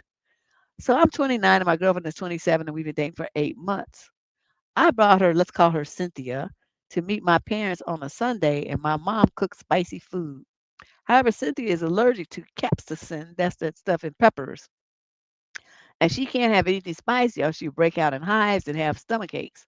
I told my mom before that, but she thought Cynthia was just being dramatic, so she didn't care. My mom put a plate full of spicy food in front of Cynthia, and she sniffed it and realized it was spicy, so she said, "Sorry, I can't eat that." I was angry because I'm sure my mom did it on purpose, so we left. My mom apologized and begged me to come back, and we did, but she still put jalapenos on her food, so we left once again. On Sunday, it was my grandma's birthday, and we went, it was a potluck, so everyone brought something. My sister had these cute little pens with a little blackboard on them, so she wrote what the food was and who made what. Cynthia tried a little bit of everything after I tried it and told her what was and wasn't spicy. My mom was angry because she realized Cynthia didn't even attempt to try her food and was trying to create drama about it. So I just told her to stop acting like the victim because she knew what she did and that my girlfriend will never eat her food because of her little stunt. By the way, this is not the first time that she tried to, quote, prove someone is faking an allergy. Before my parents divorced, she tried to do it to my aunt with peanut allergy, and my dad asked her if she wanted to go to prison for 15 years, and she calmed the fuck down. She's not allowed near my dad's family after divorce because of that situation. Wow, your mother's a trip. My mom is now very angry because she said I humiliated her, but I feel like she brought it on herself with what she did twice. Was there a better way to handle it? Nope. You did exactly what you're supposed to do. As a future husband, you protected your woman. Your mother is a bitch. Why, if somebody, the one thing that you tell her that your girl can't eat, it causes her uh, physical harm, and your mother want to give it to her anyway? That is some bitch shit. If somebody with a peanut, I mean, those could be fatal, and she gonna give her something with peanuts in it anyway. What is wrong with your mother? She's got some mental problems. That's not normal behavior to want to hurt somebody. She just want to have that aha moment where she's like, "See, I knew you were faking." So what difference does that make? Even if the person is faking, why is it your business to uncover it? What are you going to benefit from that? I mean, how is that hurting you that if they say that they are allergic to it and don't want to eat it? I mean, I'm trying to figure out people who do this. I mean, what is the motivation? Why do they care so much? Why are they so invested in what somebody else eats or doesn't eat? It's not your business. It doesn't hurt you or help you if they eat it or don't eat it. What the fuck is your problem? Ooh, Ash, I'm looking at what you wrote. I'm like, ooh, she's so right.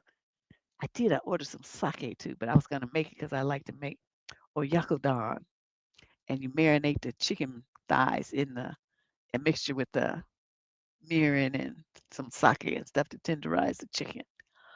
But I was gonna make that tomorrow, but that's where I got the sake. But I might have to take a nip after these letters. These people are just off the chain. In case these people you just came in, get ready for next Saturday. Be sure to hit subscribe and hit the notification bell. Next Saturday we're gonna start at noon, and we're gonna go as long as I can handle it because usually my shoulders or neck and shit starts hurting. I got to stop. But I have a couple of guests that I'm trying to schedule to make it more interesting. We're going to have this is our annual February Day 4 hour or longer live stream afternoon where we talk about all kinds of issues that affect singles, dating, and women in particular. So, if you have a topic that you want us to talk about, see that QR code up there on the screen, scan it with your phone. It's going to take you to a form. Just fill out the form and suggest a guest, suggest a topic, send me a link, or send me an advice question, and we can, we'll talk about it on the show on that day. That's next Saturday, February 28th. We get started at noon, and we'll go as long as I can handle it. Okay? So that's it. The QR code right there on the screen. Just hit that and submit your question or link to an article you want to talk about or a topic that you want to talk about. Okay? Question number 18. This young lady's 22 to 27 from Denver, Colorado. Summer issue. I gave my partner a handmade bag for Valentine's Day, and I don't like how he's treating it. My partner's someone who loves new clothes, collectible items, and unique things. When he gets something new, he'll send pictures of it to his friends and family. I had asked him straight up if he wanted a tote bag or if it would be something he would even use. He said yes. So I made the bag in an olive green with deep pockets. I was really proud of it. It looks professional. I've never done that thing, a lining before. When I presented it to him, he seemed disinterested and let it fall to the ground. This is something he would never let happen to a new piece of clothing that he liked. He got a new jacket and refused to even let me touch it and put it in a special area because he's protective over it. I asked him if he liked the bag, and he said yes. But again, I've seen time and time again how he reacts to things that he really likes, and I saw him tossing it to the ground. I think because I saw how he treats new pieces of clothing, he gets I assumed that he would care. He likes things that are unique and of good quality. I feel very dumb. This is my first relationship. What rules do you abide by in gift giving? My rule is if I give you something and you act like, you know, you ain't you ain't grateful, your ass won't get shit else from not from me. I don't know who you gonna get it from, but it won't be me. That's my rule. So, what he threw it down on the ground. See, if I were you, I would have picked it up, rolled it up, put it back in my purse, and left. And then that would have been the end of that relationship. You're not going to disrespect me like that. You're not going to disrespect the time and investment that I put into making something for you. He didn't even say thank you. He just throw it on the ground. That means it's like for something for him to walk on. That means he don't give a shit about all the time and the energy and the effort that you put into making something for him that's unique and custom and one of a kind because you made it.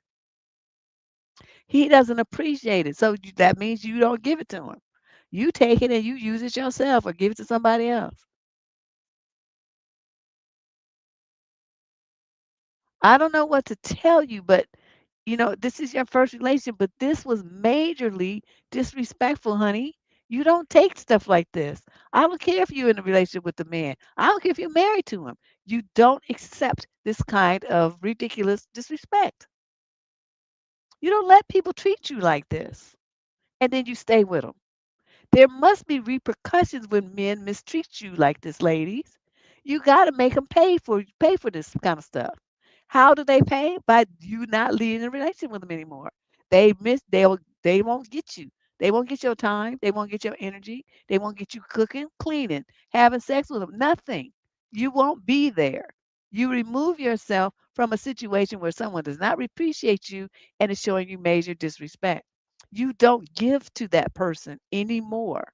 You don't be around for them to hurt you anymore. You have to have that level of respect for yourself. If you don't have it for yourself, please understand, ain't nobody else gonna have it either. They're gonna treat you the way that you treat yourself. So you're young, you say this is your first relationship and you don't know. That's why I'm trying to explain it to you in a kind of rudimentary way. This is not the kind of stuff that indicates a solid relationship and a partner who respects and loves you.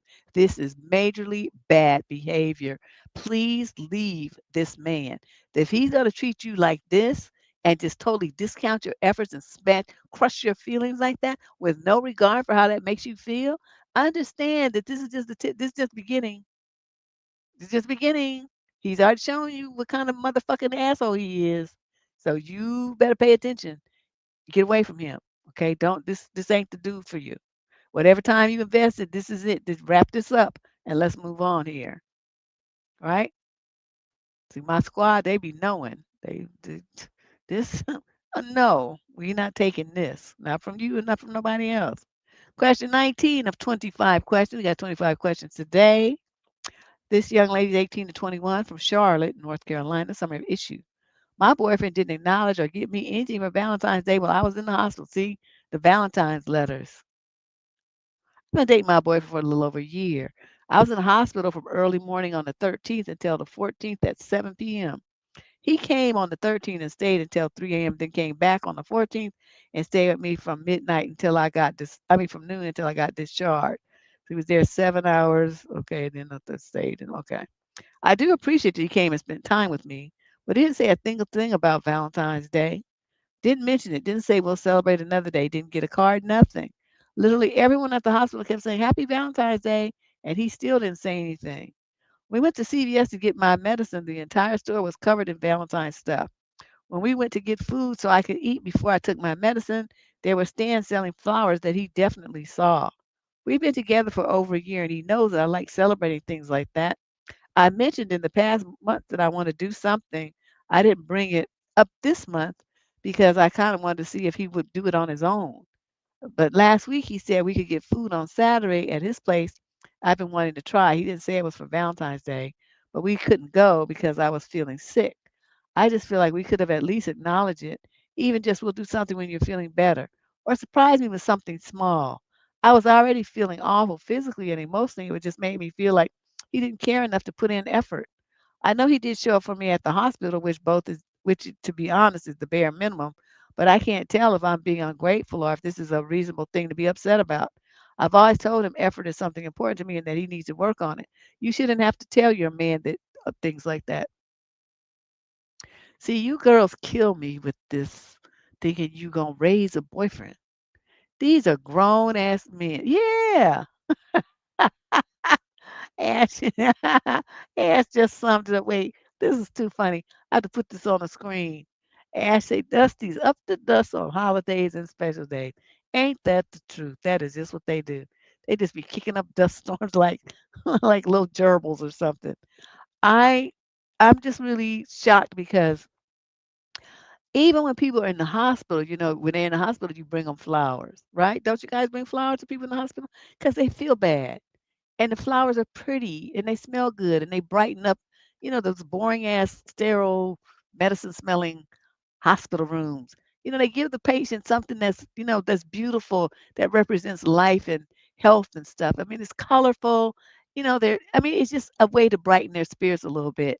So even if he only gave you the flowers for that, at least it would have been something since it was the same day. But he didn't show up with anything. People use, for little kids, they bring them a stuffed, teddy bear or something, some little something for the hospital stay. He didn't get you anything. He didn't even think of it. He didn't even say Happy Valentine's Day, which is free. He did nothing. So you have to think about that. I mean, someone showing up at the hospital and stuff, I mean, that's great, I guess, but I mean, it's not like he's a doctor, he's gonna be doing anything. He could have just stayed his ass at home. Wasn't like he was helping. I mean, he was just sitting there. He could have just stayed at home and sat there. Probably in the way from the doctors and nurses anyway. So, I mean, I know people be like, "Oh, but I didn't like to be by myself." But I mean, I'm just trying to say, was him being there, sitting there, looking at you, helping you? He could have just stayed at home. I don't when I don't feel good, I don't want a bunch of people around me. Don't come sitting up there expecting me to be talking to you and stuff. I just want to sleep and be miserable for a few minutes and then I'll pop out of it and go back to my life. But if somebody's there, they expect you to talk to them and look at them and interact with them and stuff. No, I just want to go to sleep. I just want to throw up in peace without being embarrassed about it and stuff like that. I don't want people sitting here. Go home. I'll see you when I'm better. I don't want people in the hospital room with me. So this is kind of interesting. And I've always told him effort is something important to me and that he needs to work on it. You should never have to say that to a man. Men already know that. If you are somebody who's not putting in any effort, that means he don't give a shit about you. Hey, Millie, long time no see. You know, girl, come on now. You need to rethink this relationship. Question number 20. This is young lady 20 to 34 from Sheffield in the UK. Same issue. My boyfriend has been unemployed for 2 years and has never and has never done much housework. How do I give him one final chance or do I just leave? Wow. So he's sitting around the house, he ain't working and he don't clean up neither. What does he do all day? I'm 29 and been with my boyfriend who's 27 for 6 years, and I'm at the point where I can't tolerate this situation anymore. I keep feeling like I'm ready to leave, but I can't bring myself to actually do it. I don't know why. My boyfriend has been unemployed before when he randomly left a job that lasted maybe 6 months. He got another job that he held on to for 2 or 3 years before he was laid off. From what he said to me, it sounded like he wanted to get laid off and wasn't doing much work. It's been 2 years now and he still hasn't found one. I work full time and pay for the rent, council tax, most of the bills, and most of the food. It's put so much financial pressure on me that I had to take out a loan and get into some credit card debt, trusting that he would find a job and pay me back. On top of the financial pressure, he barely does any housework. He might chuck a pizza in the oven for me, or he might go to the shops to buy me a drink and cat food. He feeds the cats. He very occasionally does the dishes, and he very occasionally changes the litter, and sometimes we'll take out the trash. I do the laundry, but I focus on my own for the most part, but he still doesn't do his and wears the same thing for days. Mopping, real cooking, actual cleaning, all this is left to me. I took a back seat from housework because haven't been feeling well, half to see what would happen and half because I was sick. The house devolved into an absolute tip and it's gross.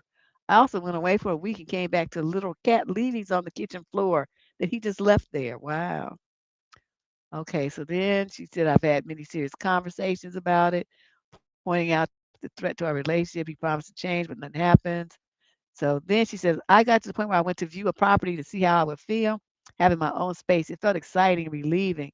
It was a property with shared kitchens, but people are living there and it was immaculately clean. Bills are also included in the rent. It was a gorgeous place. I honestly want to start over and live there, even though they won't allow pets. I love my cats, but I'm at my wits' end. The problem is I'm moving forward in my head, but I can't seem to actually end things. There's never a good time. I guess there never will be. I was fully ready the other day, but I walked in and he'd done all the dishes, vacuumed and cleaned part of the living room. It threw me off and I couldn't do it. Last night he was worried that I've been off and said it's the housework and unemployment. He expressed relief, saying that, oh, that's good because I can and will fix it. He said he really wants a job now. Why he didn't before is the question, and that he will sort out the house. He's cleaning the litters now, which is a big job as they're a mess, but he let it get like that while I was sick. I've sorted them literally every time before and never made a big deal out of it like he is. I feel like it's too little too late. If he could have had this will long ago, but I'm being silly and holding on to hope that he means it this time. Do I give him one final chance and make it clear it's a final chance and that I will leave, or do I just leave? I'm swaying towards the former because I'm still attached to him, but more towards the latter because I don't really want to lose more of my precious time and miss out on that gorgeous apartment. Where if it were me, I feel like I'd given him all these years. He had 2+ years to get it together, and he didn't do it, in spite of all those talks that you had and stuff. But now he can feel that you're leaving. That's what that is. He feels that you're distancing yourself emotionally. So now he want to step up and stuff, but it's too late.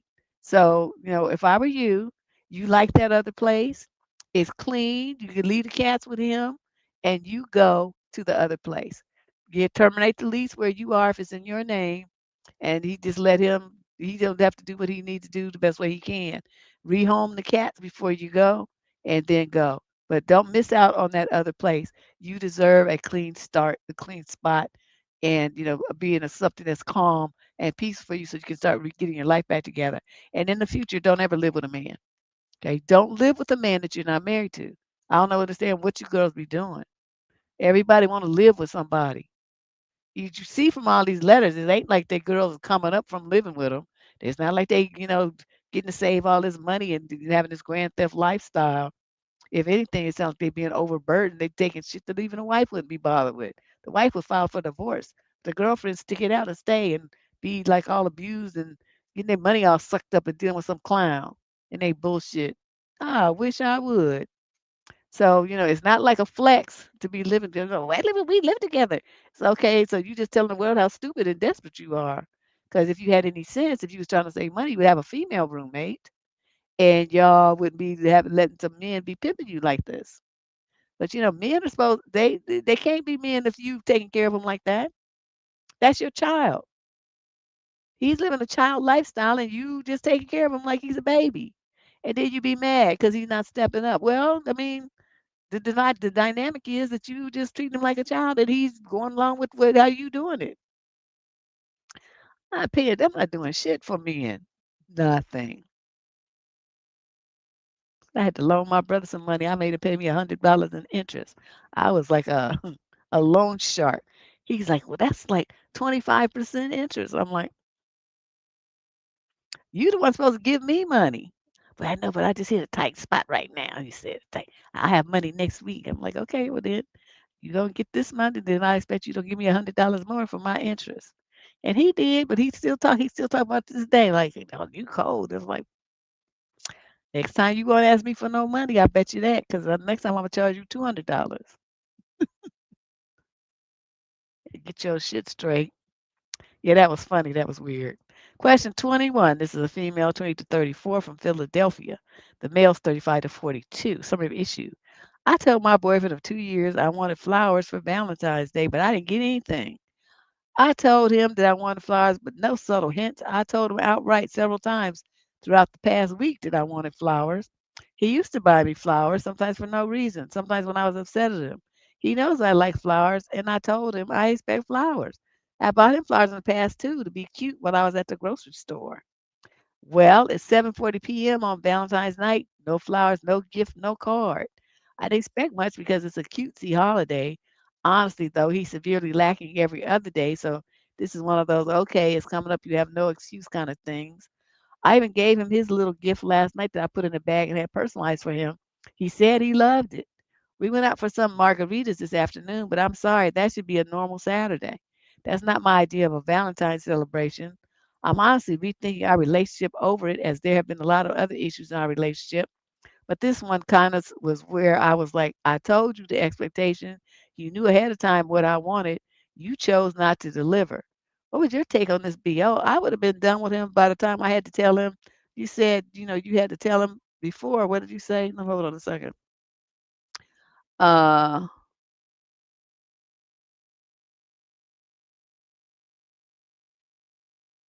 oh, he's severely lacking every other day.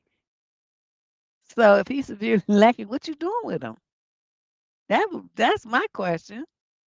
Not just lacking severely, she says, okay? Severely lacking every other day. So what kind of relationship is this? Wow. So yeah, my take on it be, but he don't give a shit if you there or not. It's about his convenience. So the only one who's, got to rethink this and come up with some kind of honest conclusion is you. Question 22. This is a female, 2227 from Coventry, England.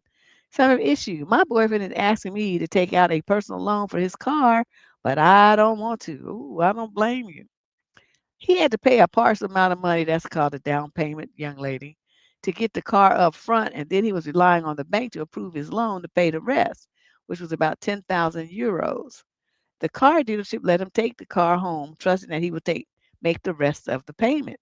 However, his loan application got denied, and now he is expecting me to take out a loan instead. We have been together for 7 years, so I do trust him, but loans have always been a bit scary to me, and we didn't discuss this prior to him buying the car. We have previously discussed our finances, and I have mentioned numerous times that I don't want to take out loans yet, that I want to save my money, and then eventually in a few years, it'll be ideal to take out a loan for a home. Because of this decision, he is now mad at me. How would you approach this situation? I'll tell you, you better take them people their car back before they file a police report and come and arrest your ass. That's what you better do. Because I'm not paying a dime for a car that you decide to get that you can't afford. That's what would happen. You asking me what I would do, that's what I would do. It's like, I don't have shit to do with this. You the one that signed the thing, you the one that paid the money, and you the one that drove the car home. My name's not on the car, my name's not on the loan, it's not gonna be nowhere near that car. Okay, if I wanted a car, I would have bought me one. I don't want one. So you handle that. You made this problem, you fixed it. And that's all I would say. If he want to buy it, he need to go just tell him to ask his daddy or something. I don't know what to tell you, but it wouldn't be an issue for me. It doesn't concern me, and therefore it does not concern my money. No. It ain't that much trust in the world. Trust me, because when money gets involved, especially to 10,000 euros, I don't know how much that is in US dollars. That's a lot of money. 10,000 anything is a lot of money. Question 23. This young lady, 18 to 21, no location provided. Summer issue. My boyfriend made me cry on Valentine's. Wow, see all these Valentine miserable women. I don't remember exactly how we got here, but he started joking about how I slept with three guys in a span of 3 months before him, which isn't true. It's three, including him, within a 6 month period.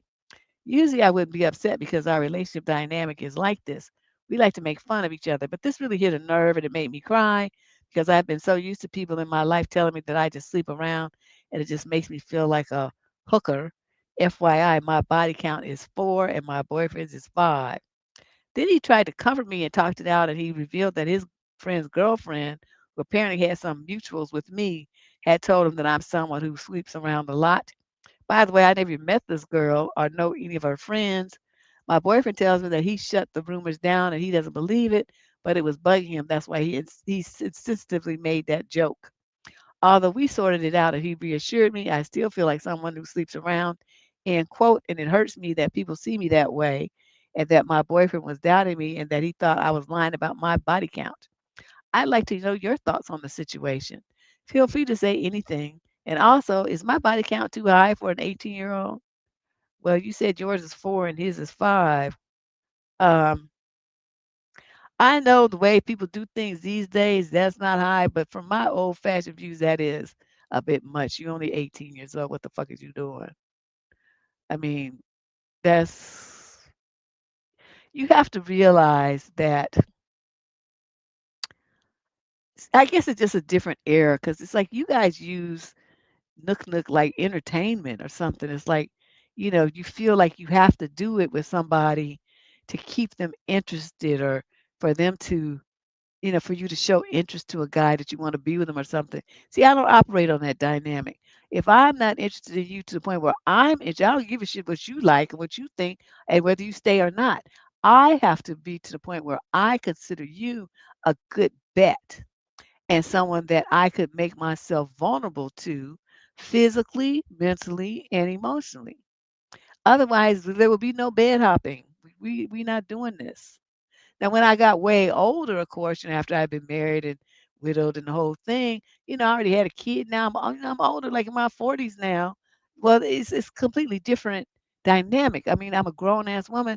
I know how to separate love from emotions, and plus, I'm old now, so I'm gonna do what the fuck I want to do. And it ain't nobody's business but mine. Ain't nobody asking me about a body count. But you're just you're just starting out. You haven't really gotten the skills yet to be able to discern who can be about you and who's right in the head and who's going to be a safe bet for you mentally, emotionally, and physically. You're not there yet.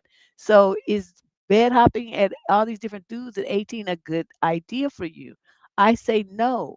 Not because of it's you getting a reputation, but I'm talking about what is that going to do to you psychologically with all these different men, weird energy. Because they got some strange, these dudes is not wrapped too tight. And you getting intimate with them is not necessarily the best thing for you psychically. So that's where my concern is. So it's not like a body count thing with me. It's like what's going to be best for you long term for you here and here. It's that's where I'm coming from. So you're saying that this really hit a nerve and it made you cry. I'm saying this, stop talking about body counts. If a guy ever in the future asks you how many people you slept with, you say that's not your business. I don't want to know your count either. We're talking about what we're doing right here, right now, that's going to happen between the two of us. And like I said, you slow things down. You think about this man. Look at him in action. How does he act? How does he treat you? Do his words and his actions match? Then if all of those things are and y'all on the same page and you can see that, this could be something, then you at 18 might consider sleeping with him. I'm not saying you do, I said you might consider it. You young girls, And then you get, these dudes have all these weird diseases. I mean, you're risking your fertility because they don't want to cover it up, and then you're getting all this stuff, and you have to take antibiotics. I mean, there's a lot to consider here. You're so young. You don't really know what to look out for yet. You don't know how to protect yourself yet. I mean, don't be bed hopping with these dudes because you're thinking it's going to end up with a relationship and that it means that they love you or something. That's not true. That's not what's going on here. They're just using your body for their little entertainment. Like I said, they look at it like entertainment. So you think about what I'm saying here. I'm not judging your count. I'm not saying that. What I want you to do is reconsider who you sleep with. Is everybody deserving of that from you? Deserving. Are they the right kind of dude? How they gonna treat you after? You have to think about that stuff before you lay down with them at 18 years of age. You're just a baby. Okay? I want you to give this more consideration, more thought, and more consider ways to protect yourself from this kind of stuff. I knew this girl when she was only in her early 20s, but she had some chlamydia, I think it was, and it fucked up her cervix. And she used to have to go and get these tissue things scraped. I mean, it was just this mess. And and she was telling me all the stuff, how busy she used to be when she was a teenager and in college and stuff. And that's what she ended up with. So then she could never have a kid. Her cervix was fucked up. She couldn't hold a pregnancy. So if she was gonna have one, she would have had to get a surrogate. And she was only like 21, 22 years old.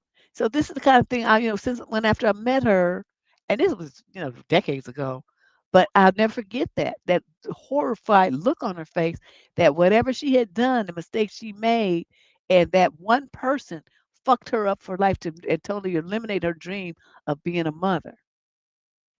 I mean, they probably have some other way to do it by now. This was a long time ago. But at that time, that was it. So think about that kind of stuff, okay? Everybody don't deserve to go to bed with you. They don't deserve it. They should not have access to you like that. All right? And stop talking about your body count. Never give anybody that kind of ammunition to use against you. Shut your mouth. Whatever you do, is you did it, you made a choice, but it does not anything that you need to tell people because they're going to use it against you just like this. Okay? Keep your mouth shut. There's a video on the channel about that. I'll try to remember to link to it and put it up it's up over here. Over they put the little thing where you can click the link and go right to the video. I'll try to remember to do that right around this time. And then you can click it and listen to it about why you should never talk about body counts and stuff. You just keep your mouth closed. Men too. Just shut up. Nobody cares. You know?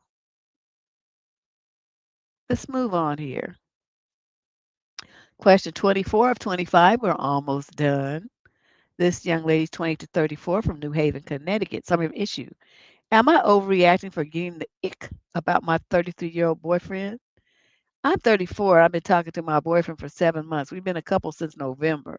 I thought he was a wonderful person and had everything I was looking for. But for the last few weeks, I've been really reflecting on everything. It's making me rethink our relationship. A few things I don't like is that everything is somebody else's fault. For example, he got written up for work for a no call, no show because he waited until he was supposed to be there to call his manager to let him know he wasn't able to make it to work because of the snow. He's also gotten written up at other jobs because of actions he has done, but he always blames the manager, saying they just don't like him.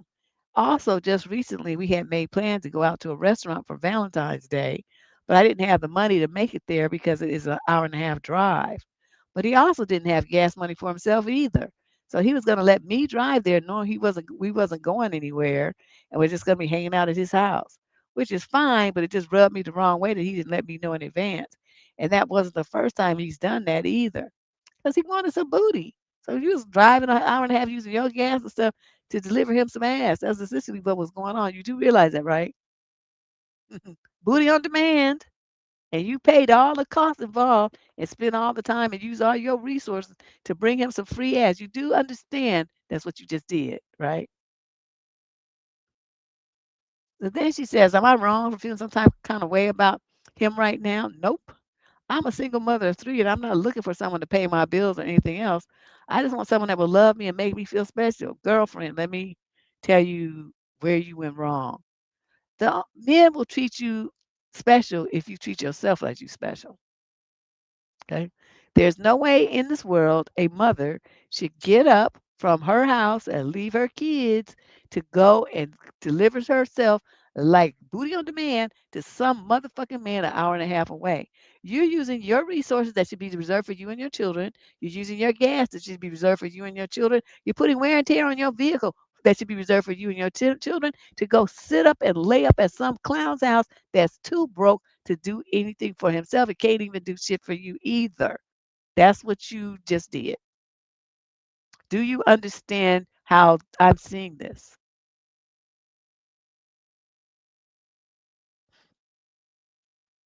You had plans to go out on a date for Valentine's Day, but you couldn't do it, and he couldn't do it. He claims he couldn't do it. He couldn't come to you. So you were just going to go to his house and lay up. And that was your Valentine's Day with this man. I want you to go into your phone and I want you to block his number. And I want you to sit down and think about what you're showing your children. If you have any, well, it doesn't matter if they're boys or girls, but especially if you have a daughter, she's looking at you, how you handle men, and she's going to emulate you. If your daughter sees that you are desperate for a man and you will do anything bending over backwards just to have some man play some little Mickey Mouse amount of attention to you, sacrifice your kids, your money, your time for nothing really, she's going to think that's how it's supposed to go.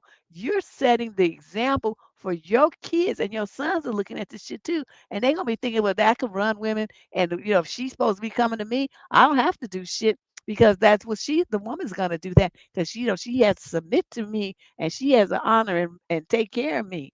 So this is mothers. This is you sending a bad message to your kids. Like I said, whether they're male or female, they need to see you handle yourself like a G. They need to see you demand respect. They need to see that you demand proper treatment, that you demand respect. And all of these kind of things are what your children need to see you model for them. If you letting any old kind of jackleg fool come up in your house, the motherfucker ain't working, he ain't contributing shit. He sit around playing video games, drinking and smoking herbalicious and stuff all over your kids are seeing that. You working 2 jobs, the motherfuckers ain't working not area 1. He don't do shit around the house either, and you taking care of him. Your kids are seeing that. I wish I would. But, it's just like people don't think about this kind of stuff. Your kids watch everything you do. They watch everything. They may not even know what to say, and definitely not gonna say anything in criticism, at least not until they become a teenager. But it's too late by then because you've been acting stupid and just demeaning and degrading yourself, didn't let men disrespect you and shit for years. And your kids have been watching that. Some of you let men kick your ass and shit. They take your stuff. You making all the money, he come roll through and snatch your money and beat your ass and then leave again. I knew a woman that did. She was an RN, making hell of money, making way. I mean, with 2 sons, and they let her sons see her alleged boyfriend do that to her several times before she got a clue. You know,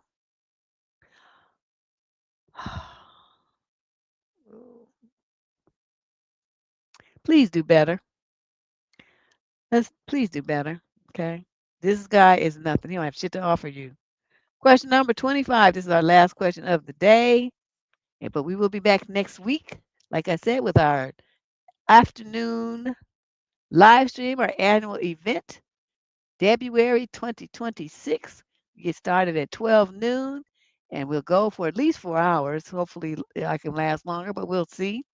Going to have a couple of guests coming in to talk about their philosophies on different things, boundaries, and stuff like that.